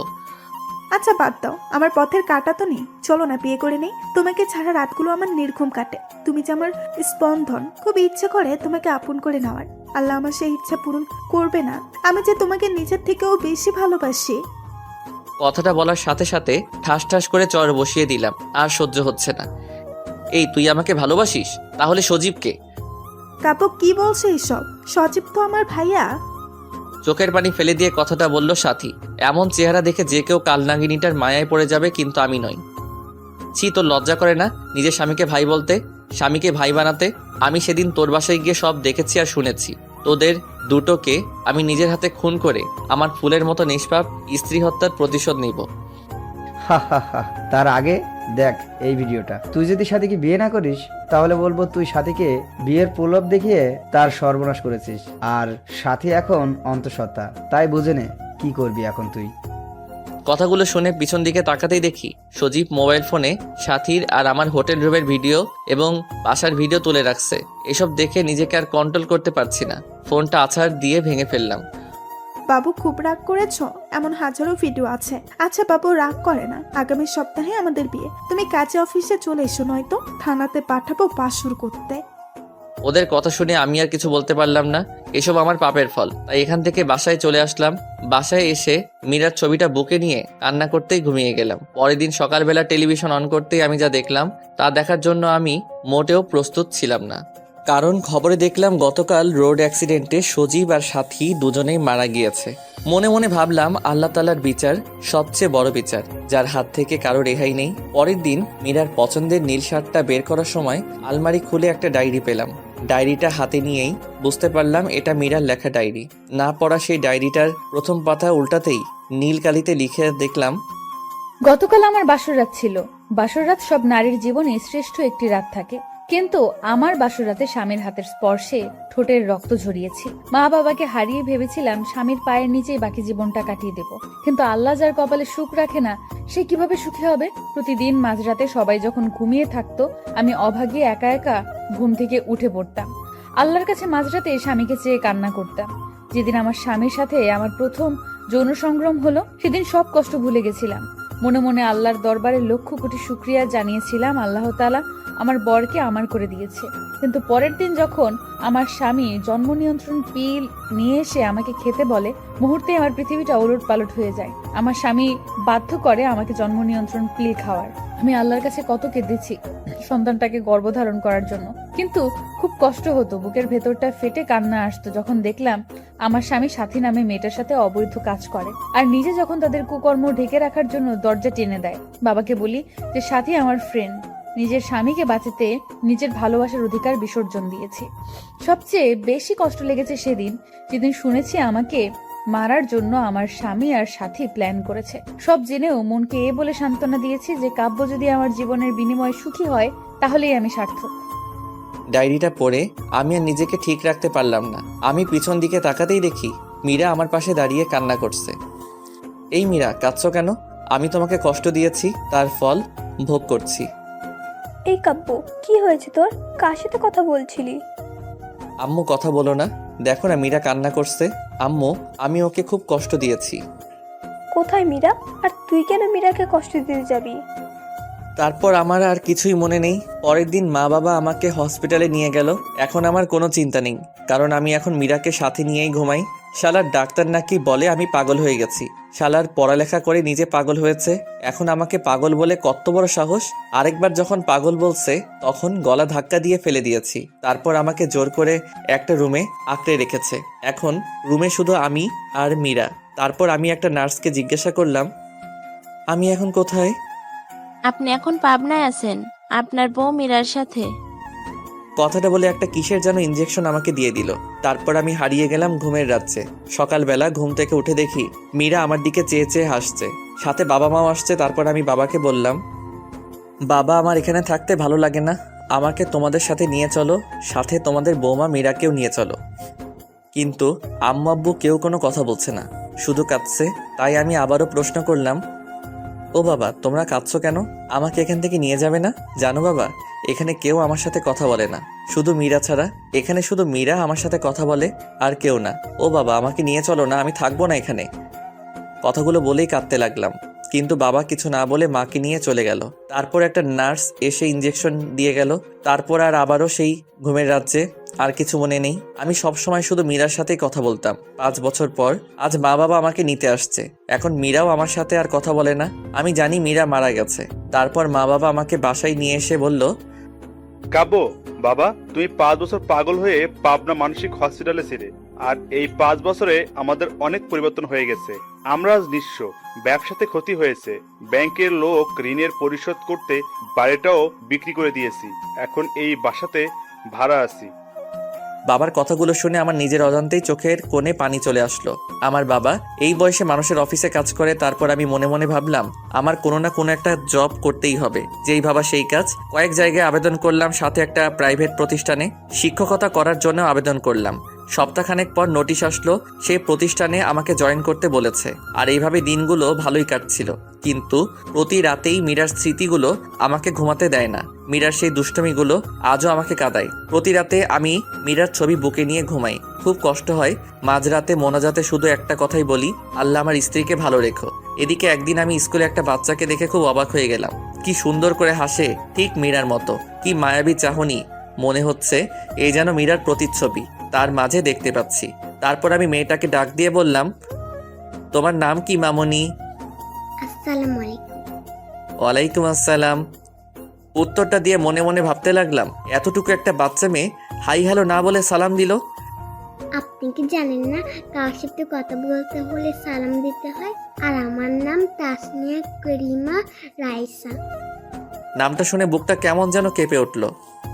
আচ্ছা, আপনি আমাদের নতুন টিচার? হ্যাঁ মামনি, আমি তোমাদের নতুন টিচার। এই না চকলেট, আজ থেকে আমরা ফ্রেন্ড, কেমন? ফ্রেন্ড। তুমি আমার থেকে চকলেট নিলে, তুমি আমাকে পাপ্পি দিবে না? তুমি একটা কিপ্তি কেন? তোমার সাথে আগে কান ধরো, কান ধরে বলবে রাজকন্যার সাথে আর কোনদিন অপরাধ করবো না। তুমি জানো না রাইসা নামের তো রানী? মামুনি, আমি না তোমার টিচার? টিচারকে কান ধরতে বলা লাগে? টিচার না ছাই, তুমি এখন আমার বন্ধু। কিছুক্ষণ আগে চকলেট দিয়ে বন্ধু বানাইছি। তোমার টিচার গিয়ে ওলা ক্লাসে দেখায়ও। এখন কান ধরো, নাহলে ফাইন দেবো। কথাগুলো বলে মুখ চেপে হেসে দিল। আমি কি বলবো ঠিক ভেবে পাচ্ছি না, খুব হাসি পাচ্ছে। মেয়েটার চোখের দিকে তাকিয়ে দেখি মেয়েটা রাগী লোক নিয়ে তাকিয়ে আছে। কি হলো, আমার কথা বুঝুনি? বন্ধু হলি কেন? বন্ধু হয়েছে যেহেতু কান ধরে বলো, আর অপরাধ হবে না। যদি কান না দেবো তাহলে দাঁত পড়ে যাবে, আর দাঁত পড়ে গেলে বিয়ে হবে না। তারপর আমি রাইসার কথা শুনে কান ধরে বললাম, আচ্ছা আমার ভুল হয়ে গেছে, আর এমন ভুল হবে না। বলেই মেয়েটাকে টান দিয়ে কোলে নিয়ে গালে মুখে চুমু দিয়ে বললাম, মামুনি এখন হয়েছে? বেশ হয়েছে, তুমি খুব ভালো। তখন হঠাৎ পাশ থেকে 10 বছরের মতো একটা মেয়ে এসে বলল, রাইসা, আব্বু এসেছে, চলো, দাঁড়িয়ে আছে। ও আপু, তুমি আমার ফ্রেন্ডের সাথে পরিচয় হই না? এই যে স্যার, এটা আমার আপু রিচি। রিচি আপু, স্যারকে সালাম দাও। আসসালামু আলাইকুম, আমি রিচি। স্যার আজকে আসি। বলতে হঠাৎ দেখে একটা ভদ্রলোক এসে রাইসাকে কোলে নিল। রাইসা বাবাই বাবাই বলে লোকটাকে জড়িয়ে ধরলো। তারপর লোকটা রাইসা আর রিচিকে নিয়ে গাড়ি করে চলে গেল। মনে মনে ভাবলাম, আজ যদি মীরা বেঁচে থাকতো তাহলে আমাদের সন্তানটাও ঠিক এতটুকু বড়ই হতো। তখন নিজের অজান্তেই চোখের পাতাটা ভিজে উঠল, আর সাথে সাথেই মীরার চাঁদ মুখটা ভেসে উঠছে স্মৃতিপটে। এদিকে বাসায় এসে দেখি বাবা অসুস্থ। তারপর বাবাকে নিয়ে হসপিটালে গেলাম। ডাক্তারের রুমে গিয়ে স্কুলে সেই ভদ্রলোকটাকে দেখলাম কেমন বিচলিত ভঙ্গিতে বসে আছে। তারপর ডাক্তার লোকটিকে বলল, রফিক সাহেব, যদি ও নেগেটিভ রক্ত না পাওয়া যায় 4 ঘন্টার ভেতর, তাহলে আপনার মেয়েকে বাঁচানো সম্ভব না। এদিকে আমি একজন ডাক্তারকে নিয়ে বাবাকে দেখালাম। ডাক্তার বলল তেমন কিছু না, হয়নি, শুধু প্রেশারটা একটু বেড়েছে। তারপর আমি বাবার বেড থেকে বের হয়ে পাশের বেডের দিকে তাকাতেই বুকটা কেমন যেন উহু করে কেঁদে উঠল। কি মায়াবী মুখটা, কেমন যেন অন্ধকারে ঢাকা পড়ে গেছে। মুখে অক্সিজেন মাস্ক লাগানো, মনে হচ্ছে এ যেন আমার নিজের আপন কেউ। আর কেন আমার এতটা কষ্ট হচ্ছে মেয়েটাকে দেখে, বুকের ভেতর চিনচিনে ব্যথা করছে। তারপর আমি ডাক্তারের রুমে গিয়ে বললাম, মেয়েটার কি হয়েছে? তখন পাশ থেকে লোকটি বলল, গতকাল স্কুল থেকে আসার সময় আমাদের গাড়ি নিয়ন্ত্রণ হারিয়ে অ্যাক্সিডেন্ট হয়। রায়সা মামুনির প্রচুর ব্লাড যায়, মাথায় অনেক আঘাত পেয়েছে। তার মা মেয়ের খবর শুনে অজ্ঞান হয়ে পড়ে আছে। মেয়েটা যদি কিছু হয়ে যায় তাহলে তার মা বাঁচবে না। যদি এখন রক্ত না পাওয়া যায়, আল্লাহ যে কি করবেন। কথাটা বলেই কেঁদে দিল। এদিকে এক নার্স এসে বলল, স্যার, চট্টগ্রামের আশেপাশে প্রায় সব ব্লাড ব্যাংকে খবর নিয়েছি, কিন্তু কোথাও রক্ত পাওয়া গেল না। এদিকে পেশেন্টের অবস্থা ভালো না, জানি না কি হবে। নার্সের কথাটা শুনে রফিক সাহেব কেঁদে দিলেন। আমার কেন যেন কথাগুলো শুনে খুব কষ্ট হচ্ছে। তখন আমি ডাক্তার সাহেবকে বললাম, ডাক্তার সাহেব আমি রক্ত দিব, আমার রক্তের গ্রুপ ও নেগেটিভ। ডাক্তার তখন তাড়াহুড়া করে আমায় নিয়ে শুইয়ে দিলেন। 2 ব্যাগ রক্ত নিয়ে রাইসাকে দিল। আমি কিছুক্ষণ শুয়ে থেকে বাবার কাছে চলে আসলাম। পরের দিন বাবাকে নিয়ে বাসায় ফিরি। হসপিটাল থেকে আসার সময় রাইসার বেডের দিকে তাকিয়ে দেখি একটা মেয়ে রাইসাকে জড়িয়ে ধরে আছে। মনে হচ্ছে এটাই রাইসার মা, কিন্তু মানুষটাকে খুব পরিচিত লাগছে। একদিনে তাকিয়ে আছি মেয়েটার দিকে। কি রে কাব্য, বাসায় যাবি না? এভাবে দাঁড়িয়ে পড়লি যে? বাবার কথা শুনে খানিকটা চমকে উঠে বললাম, চলো বাবা। তারপর বাবাকে নিয়ে বাসায় আসার পর বিছানায় গাটা এলিয়ে দেই। তারপর পরের দিন হঠাৎ কে যেন দরজা নক করছে। আমি দরজাটা খুলতেই আমার মাথাটা ঘুরতে লাগলো, পা দুটো কাঁপছে। আমি কি দেখছি? এটা স্বপ্ন না বাস্তব? মীরা, তুমি বেঁচে আছো? হ্যাঁ, বেঁচে আছি। তুমি কি ভেবেছিলে আমি মরে গেছি? যাকে আল্লাহ বাঁচায় তাকে কেউ মারতে পারে না। কিন্তু আমি যে স্পষ্ট দেখেছি সেটা তুমি রোড অ্যাক্সিডেন্টে মারা গিয়েছো। তুমি ভুল দেখেছো কাব্য। তুমি জানো না এই পৃথিবীতে একজন মানুষের ন্যায় আরো 7 জন মানুষ রয়েছে। আচ্ছা বাদ দাও, এই নাও আমার বিয়ের কার্ড। তুমি কিন্তু আসবেই। আঙ্কেল আন্টি সাথে জান্নাতকেও নিয়ে আসবে। মীরা, তোমার বিয়ে মানে? কি বলছো এসব? আর আমি তোমাকে ভালোবাসি, বড্ড বেশি ভালোবাসি। আমি আমার ভুল বুঝতে পেরেছি, প্লিজ আমাকে ক্ষমা করে দাও। তোমাকে ছাড়া সত্যি আমি বাঁচবো না, প্লিজ আমাকে ছেড়ে যেও না। বিশ্বাস করো, এখন আমার বুক থেকে তোমাকে আর কেউ কেড়ে নিতে পারবে না। কান্না করতে করতে কথাগুলো বললাম। চোখ থেকে তখন টুপটুপ করে পানি পড়ছে। নিজের অজান্তেই তখন মীরার হাতটা আমি ধরে ফেললাম, কিন্তু মীরা হাস ঠাস করে চর বসিয়ে দিল আমার গালে। তারপর হঠাৎ কি যেন পড়ায় শব্দে আমার ঘুমটা ভেঙে যায়। উঠে ফ্লোরের দিকে চেয়ে দেখি বুক থেকে মীরার ছবিটা পড়ে ভেঙে গিয়েছে। তার মানে এতক্ষণ যা দেখলাম সব স্বপ্ন ছিল। গলাটা শুকিয়ে গেছে। টেবিল থেকে এক গ্লাস পানি খেয়ে এসে বিছানায় ধপ করে বসে পড়লাম। আমি বুঝতে পারলাম আমি মীরাকে নিয়ে বাজে স্বপ্ন দেখেছি। তখন মুহূর্তেই মীরার মুখটা বারবার ভেসে উঠছে। তারপর আবারও ঘুমিয়ে পড়লাম। কয়েকদিন পর স্কুলে গিয়ে দেখি রফিক সাহেব বসে আছে। আমি ওনাকে সালাম দিলাম। আসসালামু আলাইকুম। ওয়ালাইকুম আসসালাম। স্যার, আপনাকে আজ আমাদের বাড়িতে দাওয়াত। সন্ধ্যায় আসবেন কিন্তু। আজ আমাদের রাইসার ৫ম জন্মবার্ষিকী। রফিক সাহেব কথাটা বলে বাড়ির ঠিকানা দিয়ে চলে গেল। এদিকে সন্ধ্যায় আমি রফিক সাহেবের ঠিকানা দেওয়া বাসায় গিয়ে নক দিলাম। নক দেওয়ার কিছুক্ষণ পর একটা কাজের মেয়ে এসে দরজাটা খুলে দিল। বাসাটা খুব সুন্দর করে সাজানো হয়েছে। আমাকে দেখে রাইসা দৌড়ে এসে আমায় জড়িয়ে ধরলো। খুব সুন্দর লাগছে আজ রাইসাকে। তারপর আমি মেয়েটাকে কোলে নিয়ে গালে মুখে চুমু দিয়ে বুকে জড়িয়ে নিলাম। অজানা এক প্রশান্তি মনে হচ্ছে ছুঁয়ে গেল আমার হৃদয়। বাড়িতে প্রায় আমাদের স্কুলের সব টিচারদের দাওয়াত করা হয়েছে। তখন হঠাৎ সিঁড়ি দিয়ে কাউকে নামতে দেখেই আমি থমকে গেলাম। নীল রঙের চশমাটা খুলে মুছে আবার চোখে পড়লাম। বুকের স্পন্দন বেড়ে যাচ্ছে। কারণ এ তো অন্য কেউ না, এটা মীরা। এটা কিভাবে সম্ভব? যাকে নিজ হাতে দাফন করেছি, যার চাঁদ মুখটা এখনো ভেসে ওঠে, কিন্তু মীরা আবার বেঁচে আছে। মীরার দিকে তাকিয়ে পলক ফেলতে পারছি না। নিজের অজান্তেই মীরা নাম ধরে ডাকতে গিয়েই গলাটা কেমন যেন ধরে এলো। তাই অন্যদিকে ঘুরে গেলাম। তখন পাশ থেকে কে যেন বলে উঠল, তানিয়া, তোমার শাস্তে এত লেট হয় কেন? কখন থেকে সবাই অপেক্ষা করছি। কিন্তু আমি কিছু ভাবতে পারছি না। এদিকে রফিক সাহেব মীরার হাত ধরে মীরাকে নামাচ্ছে। মীরার সাথে কয়েকবার আমার চোখাচোখি হয়েছে, কিন্তু কোনো কথা হয়নি। এদিকে কিছুক্ষণ পর রাইসার জন্মদিনের কেক কাটলাম। তার কিছুক্ষণ পর হঠাৎ কাঁধে কারো হাতের স্পর্শ পেলাম। আমি পিছন দিকে তাকাতেই দেখি মীরা। আসসালামু আলাইকুম, আমি তানিয়া রেজওয়ান রফিক। ওয়ালাইকুম আসসালাম। কেমন আছেন? জি ভালো। আমি আপনার কাছে অনেক কৃতজ্ঞ।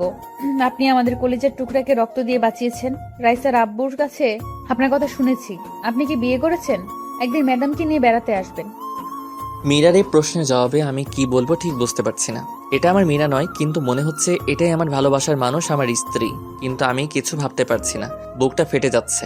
না, এখানে আর থাকা সম্ভব হচ্ছে না আমার। তাই বিদায় নিয়ে চলে আসছি। আসার সময় বাড়ির গেট পর্যন্ত রাইসা আর তার মা এগিয়ে দিয়ে গেল। বাসায় এসে মীরার স্মৃতিগুলো ভাবতে লাগলাম। আমি জানি এটা মীরা নয়, কিন্তু কেন যেন বারবার আমার মন বলছে এটাই মীরা। এটাই আমার পিচ্চি বউ মীরা। তারপর থেকে এখন প্রায় তাদের বাসার নিচে দাঁড়িয়ে থাকি। দেখি প্রতিদিন কোথায় যেন যায় তানিয়া, যাকে আমার মন বলে এটা তানিয়া নয়, মীরা। পরে খবর নিয়ে জানতে পারি মীরা অফিসে যায়। নিজের অফিস আছে, তাই একদিন অফিসে যাওয়ার পথে মীরার গাড়ি আগলে দাঁড়ালাম। গাড়ি দাঁড়া করাতে বললাম, এক্সকিউজ মি, যদি কিছু মনে না করেন পার্কে গিয়ে বসতে পারি? আপনার সাথে কিছু কথা আছে। আচ্ছা চলেন। তারপর একটা পার্কে নিয়ে গিয়ে গাড়ি দাঁড় করালো। তারপর বলল, কিছু বলবেন? আমার যেতে হবে। একটা সত্যি কথা বলবেন? বলেন, কি বলতে চান? আমার মন বলছে তুমি তানিয়া না, আমার মীরা। আমার মন বলছে প্লিজ মিথ্যা বলো না। আপনি কি ঠিক আছেন মিস্টার কাব্য? আমি তানিয়া রেজওয়ান রফিক। আপনার মীরা কে? আর কি বলছেন এসব? আপনি এসব বলতে আমাকে এখানে এনেছেন? ছি, লজ্জা করে না আপনার? প্লিজ, আমি মিথ্যা বলছি না, বিশ্বাস করুন। এরপর মীরার সাথে ঘটে যাওয়া সবকিছু তাকে খুলে বললাম। তারপর উনি বলল, কি আশ্চর্য, আপনি কি আমাকে নাটকের স্ক্রিপ্ট শোনাচ্ছেন? প্লিজ, আমি জানি তুমি আমার মীরা, তুমি আমার সাথে মিথ্যা বলছো। কি আশ্চর্য, আমার বিয়ে হয়েছে, বাচ্চাও আছে দুটো। প্লিজ মীরা, তুমি আমার মীরা, বলো তুমি মিথ্যা বলছো। আমার মন কখনো মিথ্যা বলে না। কথাটা বলেই মীরার হাতটা ধরে ফেললাম, আর সাথে সাথে মীরা হাতটা ছাড়িয়ে ঠাস ঠাস করে চর বসিয়ে দিয়ে বলতে লাগলো, আমি আপনাকে অনেক ভালো ভেবেছিলাম, কিন্তু আপনার যে চরিত্র খারাপ তা এখন আর বোঝার বাকি রইল না আমার। লজ্জা করে না অন্যের স্ত্রীর হাত ধরতে? আপনার কি বউ নেই? আর আপনি ভালো করে জানেন আমার স্বামী আর দুইটা মেয়ে আছে। তারপরও আমাকে কেন বিরক্ত করেন? নির্ঘাত আমার মেয়ের জীবন বাঁচানোর জন্য আজ আপনাকে লোক ডেকে অপমান করলাম না, নইলে আজ আপনাকে পুলিশে দিতাম। ছোট লোক, নারীদের সম্মান করতে শিখেননি, মনে হয় জন্মের দোষ রয়েছে আপনার। কথাটা বলে জিভে কামড় দিল মীরা। এদিকে তানিয়া, যাকে মীরা ভেবে নিজের অজান্তে হাতটা ধরে ফেলেছিলাম, কিন্তু সে তো আমার মীরা না। নিজের প্রতি আজ প্রচন্ড ঘৃণা হচ্ছে। আজ আমার জন্য মা বাবা কথা শুনলো। সরি, আমি ঠিক এমনটি বলতে চাইনি। না, ঠিক আছে, বলবেন না কেন? আমি যে হতবাকা নিজের স্ত্রীকে কত কষ্ট দিয়েছি, এতটা ভালোবাসা সত্ত্বেও তাকে দূরে সরিয়ে দিয়েছি। তবে জানেন, এখনো মাঝরাতে উঠে তার জন্য কান্না করি। তার ছবিটা বুকে নিয়ে ঘুমাই, তার ডায়েরিটা বুকে নিয়ে প্রতি রাতে কাঁদি। 5 বছর পাগল হয়ে পাবনায় ছিলাম, জানি না আর কত কষ্ট পাবো। আল্লাহ আরও আমাকে কষ্ট দেন যেন। জানেন, যেদিন আপনাকে দেখছি সেদিন আপনার মন বলছে আপনি আমার মীরা, আমার কলিজার টুকরার মতো। কিন্তু না, সেটা আমারই ভুল। কারো মতো দেখতে বা কথা বলতে পারলেই সে যে আপন কেউ হবে তা তো কথা নয়। ক্ষমা করে দিবেন। ভালো থাকবেন। এই যে ডায়েরিটা, এখানে সব লেখা আছে। আবারও বলছি আপনাকে, আমার স্ত্রী ভেবে ডিস্টার্ব করার জন্য দুঃখিত। খুব বাজে তো আমি, তাই। আচ্ছা, আসি। চোখ দিয়ে অঝরে পানি পড়ছে, আর বাঁচার ইচ্ছে করছে না, বুকটা ফেটে যাচ্ছে। এখন শুধু বারবার মীরার চাঁদ মুখটা ভেসে উঠছে। এদিকে কখন যে আমি মাঝ রাস্তায় এসে পড়েছি জানি না। পিছন থেকে কে যেন আমাকে ডাকছে। আমি পিছন দিকে চেয়েই দেখি তানিয়া হাত দিয়ে ইশারা দিয়ে সরে যেতে বলছে, আর আমি শুধু মুগ্ধ নয়নে তাকিয়ে আছি। এদিকে তানিয়া দৌড়ে আসছে। কি সুন্দর লাগছে, মনে হচ্ছে আমার কলিজার টুকরা মীরা দৌড়ে আসছে আমাকে ভালোবাসার পরম শিহরণে জড়িয়ে নেওয়ার জন্য। হঠাৎ কি যেন ধাক্কা দিয়ে শূন্যে উড়িয়ে ফেলে দিল। পাশ দিয়ে একটা বাস চলে গেল। আমি ধাক্কা খেয়ে রাস্তার একপাশে গড়িয়ে পড়লাম। চোখ দুটো রক্তে বন্ধ হয়ে আসছে, নাক মুখ দিয়ে রক্ত বের হচ্ছে। অনুভব করতে পারছি কেউ বুকের সাথে শক্ত করে জড়িয়ে ধরে আছে আমায়, আর বলছে, ক্ষমা করে দাও আমায়, আমি তোমার মীরা, তোমার কিছুই হবে না, আমাকে ছেড়ে কোথাও যেতে পারো না তুমি। তারপর আর কিছু মনে নেই। অন্যদিকে একদল লোক এসে আমাকে হাসপাতালে নিয়ে যায়। এদিকে মীরাকে আজ পাগল পাগল লাগছে। ফোনটা বের করেই কাব্যর বাবার কাছে ফোন দিয়ে কাঁদতে লাগলো। কিরে মা, কাঁদছিস কেন? বাবা, কাব্য। কাব্য, কি হয়েছে কাব্যর? বাবা, কাব্য অ্যাক্সিডেন্ট করেছে। বাবা, ওকে ছাড়া আমি বাঁচবো না। ওকে বাঁচান বাবা। আমার মেয়েটার কি হবে বাবা? আপনি প্লিজ সদর হাসপাতালে আসেন। এদিকে মীরার মুখে কাব্য বাবার দুর্ঘটনার কথা শুনে তার পায়ের নিচের মাটি সরে গেল। তাড়াতাড়ি তার মাকে ডেকে বলল, কই গো কাব্যর মা, চলো হসপিটালে যেতে হবে, আমাদের কাব্য অ্যাক্সিডেন্ট। কথাটা বলতে গিয়ে গলাটা ধরে গেল। কি হয়েছে আমার বাবার? তোমাকে বলেছিলাম আমার ছেলেটাকে আর কষ্ট দিও না, কিন্তু তোমরা সবাই মিলে আমার ছেলেটাকে প্রতি রাতে কাঁদিয়েছো। এদিকে হসপিটালে এসে দেখে কাব্যকে অপারেশন থিয়েটারে নিয়ে গেছে। মীরা কাঁদছে। রফিক সাহেবও আসছে, মীরাকে বোঝাচ্ছে। মীরা মাকে জড়িয়ে ধরে কাঁদতে কাঁদতে বলল, মা, ও কোনো কথা বলছে না।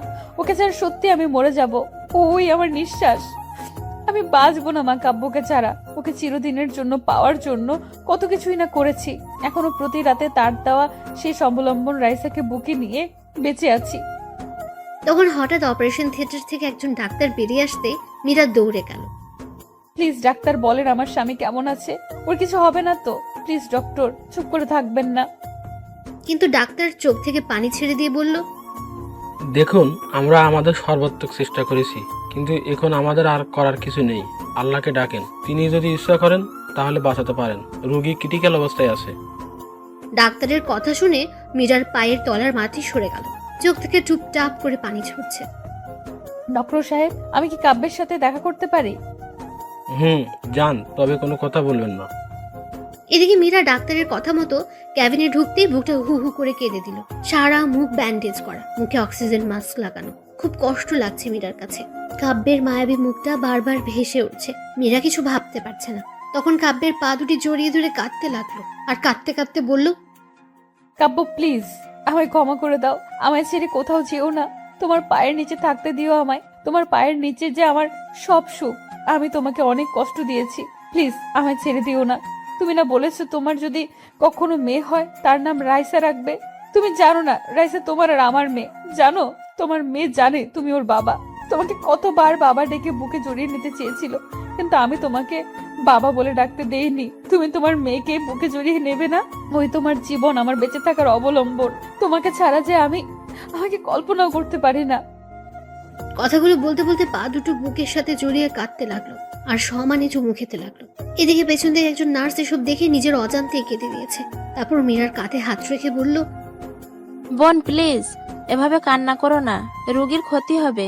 আল্লাহকে ডাকো। নার্সের কথা শুনে কাব্যের পা ছেড়ে দিলাম। কলিজাটা ফেটে যাচ্ছে। বাসা থেকে ফোন দিল, রাইসা নাকি খুব কাঁদছে। তার বাবার জন্য কেউ তার কান্না থামাতে পারছে না।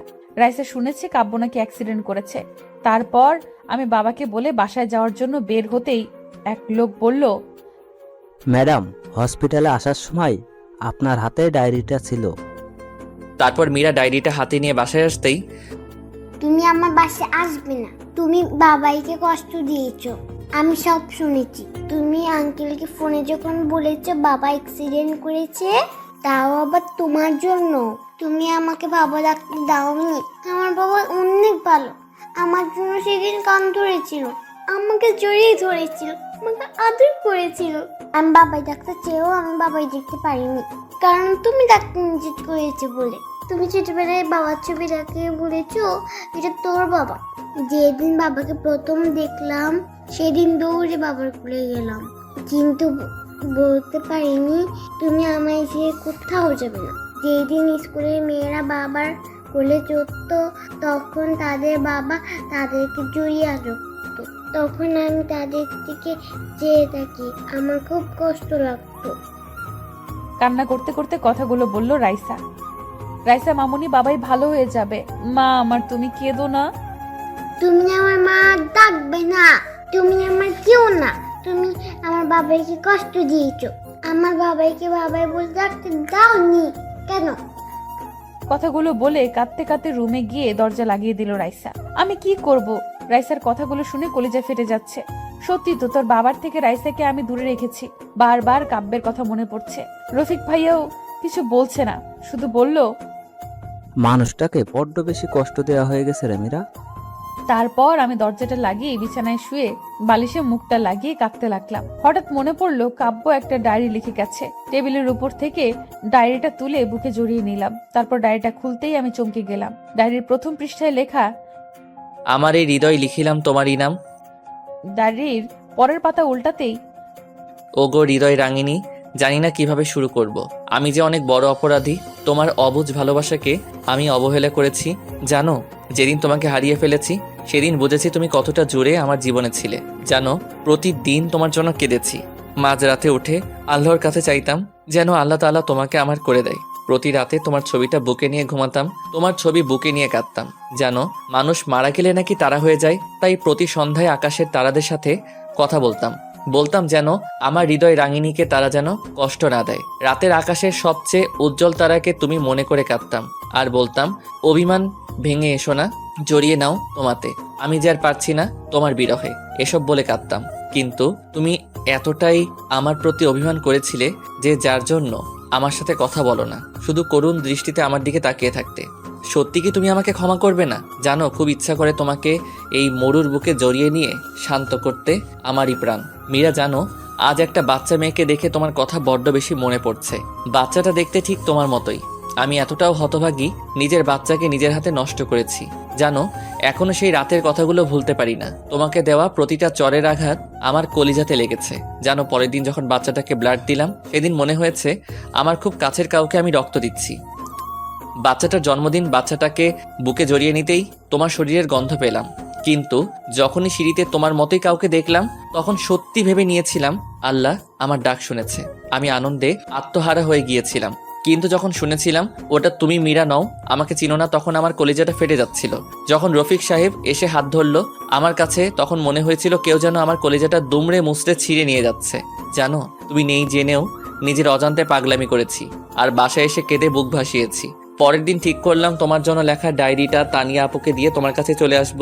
আমি যে আর পারছি না মীরা, মৃত্যুর পথ বেছে নেওয়া ছাড়া আমার আর কোনো উপায় নেই। তোমাকে ছাড়া যে এখন আমার নিঃশ্বাস নিতেও কষ্ট হয়। কষ্টটা আরো বেশি হয় যখন তোমারই মতো তানিয়া নামক মেয়েটা তার স্বামীর হাত ধরে আমারই সামনে দিয়ে হেঁটে যায়।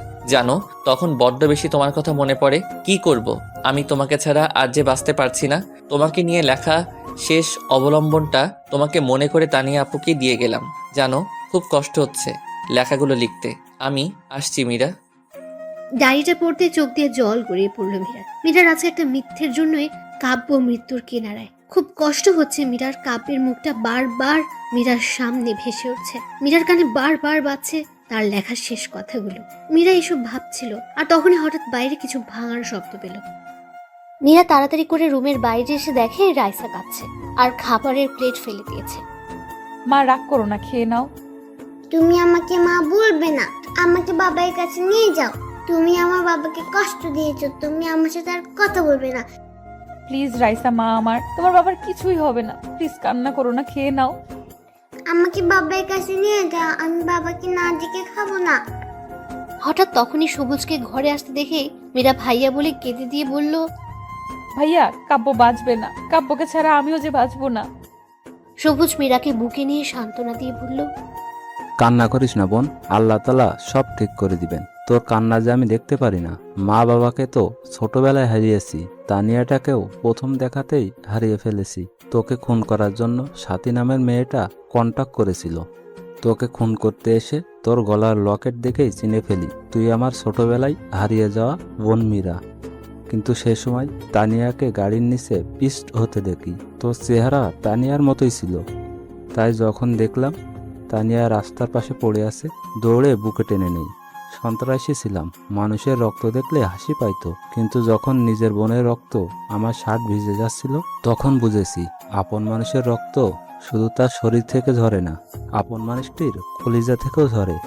তোকে আর তানিয়াকে পেয়ে অন্ধকার রাস্তা থেকে সরে আসি। তারপর কাব্যর বাবার প্ল্যান অনুযায়ী তানিয়াকে মীরা বানিয়ে কাব্যর বাড়িতে পাঠাই, আর ঋষি পাই তার মাকে।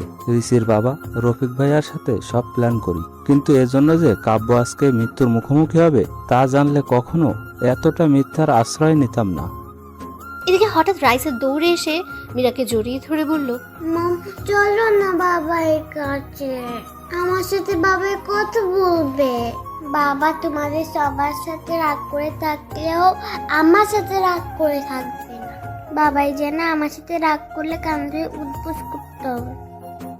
তারপর মীরাকে কিছু বলতে দেওয়ার আগে রাইসা মীরাকে জোর করে গাড়িতে তুলে নিয়ে গাড়ি চালাতে বলল। মীরা রাইসাকে নিয়ে হসপিটালে আসতেই রাজের বাবার সাথে দেখা হলো। মারে, কেমন আছিস? বাবা, আমি সত্যি অনেক বড় অপরাধী হয়ে গেলাম। নিজের স্বামীকে কোনো স্ত্রী এতটা কষ্ট দিত না। বাবা, সত্যি কাব্যকে ছাড়া আমি বাঁচবো না। অন্যদিকে রাইসা তার রুমে গিয়ে বলতে লাগলো, বাবাই বাবাই কেমন আছো তুমি? কথা বলবে না আমার সাথে বাবাই? তোমাকে মম কষ্ট দিয়েছে তাই মমের সাথে আমি আর দিয়েছি। ঠিক করেছি না বাবাই? বাবা আমায় জড়িয়ে ধরে আম্মু ডাকবে না? হঠাৎ তখন একটা নার্স এসে বলল, মামনি, এখানে কথা বলা যাবে না। আপনি চুপ করেন তো, আমি আমার বাবার সাথে কথা বলছি। দেখছেন না, কথা বলবেন না একদম, বাবাই রাগ করবে। বাবা জানো মা তোমার জন্য কত কান্না করেছে? তোমাকে আমি ছোটবেলায় দেখেছি মায়ের সাথে একটু ছবিতে। বাবাই স্কুলের ছেলে মেয়েরা তার বাবার সাথে ঘুরে বেড়ায়, তাদের বাবা তাদেরকে চকলেট আইসক্রিম কিনে দেয়। আমি কিচ্ছু চাই না, তুমি কথা বলো বাবাই, তাহলেই হবে। কথা বলছো না কেন? দেখছো না তোমার রাইসটা কাচ্ছে? প্লিজ বাবা কথা বলো, আর চুপ করে দেখো না। তোমার এত অভিমান কিসের বাবাই? আমাকে একটু জড়িয়ে ধরো। মা তোমার জন্য রাতে ঘুমের মধ্যে কান্না করে। দেখো দেখো দাদু ভাইও কাঁদছে। আমি এখনো কিছুই খাইনি, তুমি আমাকে খাইয়ে দেবে না? তুমি আমাকে খাইয়ে না দিলে আমি খাবো না। কথা বলছো না কেন? আমার কষ্ট হচ্ছে বাবাই। এদিকে রাইসার কান্না দেখে সবাই কাঁদছে।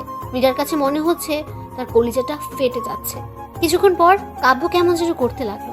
ডাক্তার এসে দেখতেই কেমন যেন নড়াচড়া বন্ধ করে দিল। তারপর রুম থেকে বের হয়ে ডাক্তার চোখের পানি ছেড়ে দিয়ে বলল, সরি। কথাটা শুনেই মীরা হসপিটালের ফ্লোরে পড়ে গেল। সরি, আমাদের আর কিছু করার নেই। আপনারা আল্লাহকে ডাকেন, আল্লাহ যদি তাকে স্বয়ং সুস্থ করে দেয়। ডাক্তারের কথাটা শুনেই মীরা হসপিটালের ফ্লোরে পড়ে গেল। তারপর সবাই মীরাকে নিয়ে বেডে শুয়ে দিল। এদিকে সবাই কান্না করছে। রাইসা গিয়ে কাব্যের মাথায় হাত বুলিয়ে দিচ্ছে আর বাবাই বাবাই করে ডাকছে। রাইসার কান্না দেখে সবাই কাঁদছে। কাব্যের স্যালাইন নেওয়াও বন্ধ হয়ে গেছে। হঠাৎ তখনই ডাক্তার এসে কাব্যের মুখ থেকে অক্সিজেন মাস্ক খুলে দিল। তারপর স্যালাইনটাও খুলে দিয়ে বলল, কাব্য আর কোনোদিন ফিরবে না, যা ভেবেছিলাম তাই হলো। এদিকে মীরা ভাবতে পারছে না কাব্য মারা গেছে। সবাই কান্না করছে। মীরা নিস্তব্ধ হয়ে গেছে। রাইসা কাঁদছে আর বলছে, বাবাই ও বাবাই কথা বলো বাবাই, কথা বলবে না আমার সাথে? বাবাই তুমি আর আমাকে পাপড়ি দেবে না? আমার খুব কষ্ট হচ্ছে বাবাই। আল্লাহকে পিচ্ছি বলে আমার চোখের পানি দেখে না। ও আল্লাহ, তুমি তো বলেছো ছোট বাচ্চারা নিষ্পাপ হয়, তাদের কোনো পাপ থাকে না, তাদের কথা গ্রাহ্য করতে পারো না। ও আল্লাহ দেখো আমি কাঁদছি, তুমি আমার বাবাইকে বলো আমার সাথে কথা বলতে। তুমি কথা বলতে বললে বাবাই আর চুপ করে থাকতে পারবে না। দেখো তো বাবাই আমার সাথে অভিমান করেছে, আমাকে তো কোলেই নেয় না, আদরও করে না। আমার কষ্ট হয় না বুঝি? বাবাই ও বাবাই কথা বলো। মামা দেখো বাবাই কথা বলছে না, বাবাকে বলো কথা বলতে। এদিকে সবাই কাব্যের জানাজা করে কবরে নিয়ে যাচ্ছে। মীরা বাক রুদ্ধ হয়ে গেছে, ফ্যাল ফ্যাল করে তাকিয়ে আছে কাব্যের চলে যাওয়ার দিকে। মীরার কলিজাটা ফেটে যাচ্ছে। আজ একটা ভুলের জন্য কাব্য সারা জীবনের জন্য হারিয়ে গেল মীরার জীবন থেকে। মম বাবাকে কোথায় নিয়ে যায় বলো না মা, বাবাকে সবাই কোথায় নিয়ে যায়? বাবাকে ডাক করেছে তাই নিয়ে যাচ্ছে। বাবা আবার কখন আসবে মা, বললো না মা, আমার বাবাকে সবাই কোথায় নিয়ে যায়? রাইসার কথা শুনে মীরার কষ্টে বুকটা ফেটে যাচ্ছে, নিঃশ্বাস নিতে কষ্ট হচ্ছে। রাইসাকে বুকের সাথে শক্ত করে জড়িয়ে ধরেছে মীরা। রাইসাকে কি বলবে সে উত্তর যে মীরার কাছে নেই। এদিকে কাব্যকে কবরে নামালে মীরা আর থাকতে পারে না, দৌড়ে চলে যায় কবরের কাছে, গিয়ে বলতে লাগলো, আমি আমার স্বামীকে কোথাও যেতে দেব না, তোমরা কেউ আমার স্বামীকে দূরে সরিয়ে দিও না। এদিকে মীরার চিৎকার চেঁচামেচি শুনে কাব্যের বাবা মীরাকে গিয়ে জিজ্ঞেস করলো, কি হয়েছে মা, তুই কাঁদছিস কেন? বাবা কাব্যকে কবর দিয়ে দিচ্ছে। বাবা প্লিজ কাব্যকে কবর দিতে দিয়েন না, ওকে ছাড়া আমি বাঁচবো না। বাবা সত্যি ওকে ছাড়া মরে যাব। মারে, তুই দুঃস্বপ্ন দেখছিস, কাব্য বেঁচে আছে। ডাক্তার আল্লাহকে ডাকতে বলল।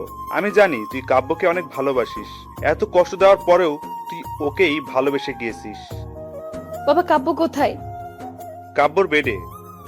তারপর মীরা দৌড়ে কাব্যের ব্যাটে গিয়ে দেখে রাইসা কাব্যের বুকে শুয়ে আছে, মুখে অক্সিজেন মাস্ক লাগানো, শরীরে স্যালাইন দিচ্ছে। মীরা তাড়াতাড়ি গিয়ে কাব্যের কপালে চুমু দিয়ে কাব্যের পা ধরে কাঁদতে লাগলো। প্লিজ তুমি আমাকে ছেড়ে দিও না, কিভাবে বাঁচবো আমি তোমায় ছাড়া? তুমি যে আমার জীবন, তুমি যে আমার ভালোবাসা। প্লিজ ম্যাডাম, এভাবে কাঁদবেন না, পেশেন্টের সমস্যা হবে, পারলে আল্লাহকে ডাকেন। তারপর মীরা ঘড়ির দিকে তাকিয়ে দেখে রাত 1টা বাজে। মীরা তাড়াতাড়ি গিয়ে 2 রাকাত নফল নামাজ শেষ করলো। মোনাজাতে 2 হাত উত্তোলন করে বলতে লাগলো, হে পরম করুণাময় আল্লাহ তাআলা, হে রহিম রহমান, এই শেষ রাতে পৃথিবীর সকল মানুষ যখন ঘুমন্ত, এমন সময় তোমার পবিত্র দরবারে 2টি হাত তুলে ধরেছি। ছোটকালেই মা বাবাকে হারিয়েছি, বাবার স্নেহ কি জিনিস কখনো তা পাইনি মায়ের ভালোবাসা। এখন আমার জীবনের একমাত্র অবলম্বন আমার স্বামী। আজ আমার স্বামীর জীবন ভিক্ষা চাই তোমার দরবারে। হে আল্লাহ, ফকির এক দরজায় ভিক্ষা না পেলে আরেক দরজায় যায়, আর তুমি ছাড়া তো আমার কোনো দরজা নাই। এই ভিখারিনীকে তুমি খালি হাতে ফিরিয়ে দিও না। আমি কিচ্ছু চাইনি কোনোদিন তোমার দরবারে, কোনোদিন বলিনি বা অভিযোগ করিনি মা বাবাকে কেন কেড়ে নিলে। আল্লাহ, তোমার কাছে আমার স্বামীর জীবন ভিক্ষা চাই। আল্লাহ, আমার জীবনের বদলতে হলেও আমার স্বামীকে বাঁচিয়ে দাও। আমার মেয়েকে তুমি বাবা হারা করো না। আল্লাহ তাআলা, আল্লাহ, সন্তান কাঁদলে নাকি মা সহ্য করতে পারে না। ও আল্লাহ, তুমি তো দুনিয়ার মায়ের চেয়ে তোমার বান্দাবান্দিকে লক্ষ কোটি গুণ বেশি ভালোবাসো। আল্লাহ, এই নিশি রাতে তুমি কি আমার কথা শুনতে পাচ্ছ না? আমার স্বামীকে সুস্থ করে দাও হে আল্লাহ। আমার বেঁচে থাকার অবলম্বনকে আমার কাছ থেকে সরিয়ে দিও না। নিশ্চয়ই তোমার গুনাহগার বান্দির দোয়া কবুল করেছো। এই কথা বলে মোনাজাত শেষ করে জায়নামাজে ঘুমিয়ে গেল মীরা। তারপর ভোরের আলো পড়তেই মীরার ঘুম ভেঙে গেল, আর মীরা উঠে দৌড়ে কাব্যের ব্যাডের কাছে গেল। মীরা গিয়ে দেখে কাব্যের অক্সিজেন মাস্ক খোলা। তারপর ডাক্তার এসে বলল, সরি, কাব্য আর ফিরবে না। কথাটা বলে ডাক্তার চলে গেল। সাথে সাথেই মীরা চিৎকার করে করে কাঁদছে আর বলছে, না, আমার কাব্য আমাকে ছেড়ে কোথাও যেতে পারে না।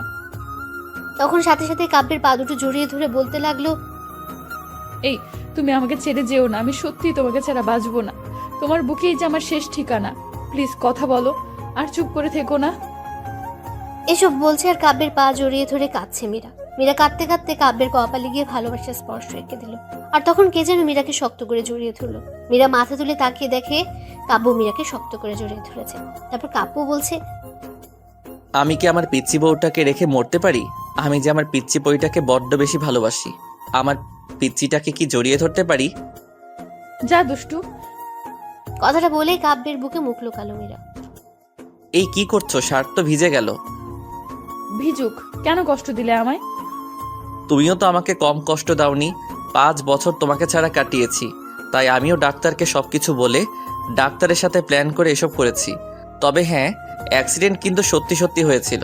আচ্ছা মীরা, সত্যি যদি আমি হারিয়ে যেতাম? কথাটা বলার সাথে সাথেই মীরা আমার মুখে হাত দিয়ে ফেললো। কি বলছো? তাহলে আমার কি হবে? এখনো তো বাসরাত বাকি, আর এখন আমি কিন্তু আর পিচ্ছি না। আমি তখন হেসে দিয়ে মীরাকে জড়িয়ে ধরলাম, আর তখনই হঠাৎ রাইসা এসে বলল, বাবাই শুধু মাকে আদর করবে, আমায় আদর করবে না? তারপর আমি রাইসাকে কোলে নিয়ে দুজনেই হেসে দিলাম।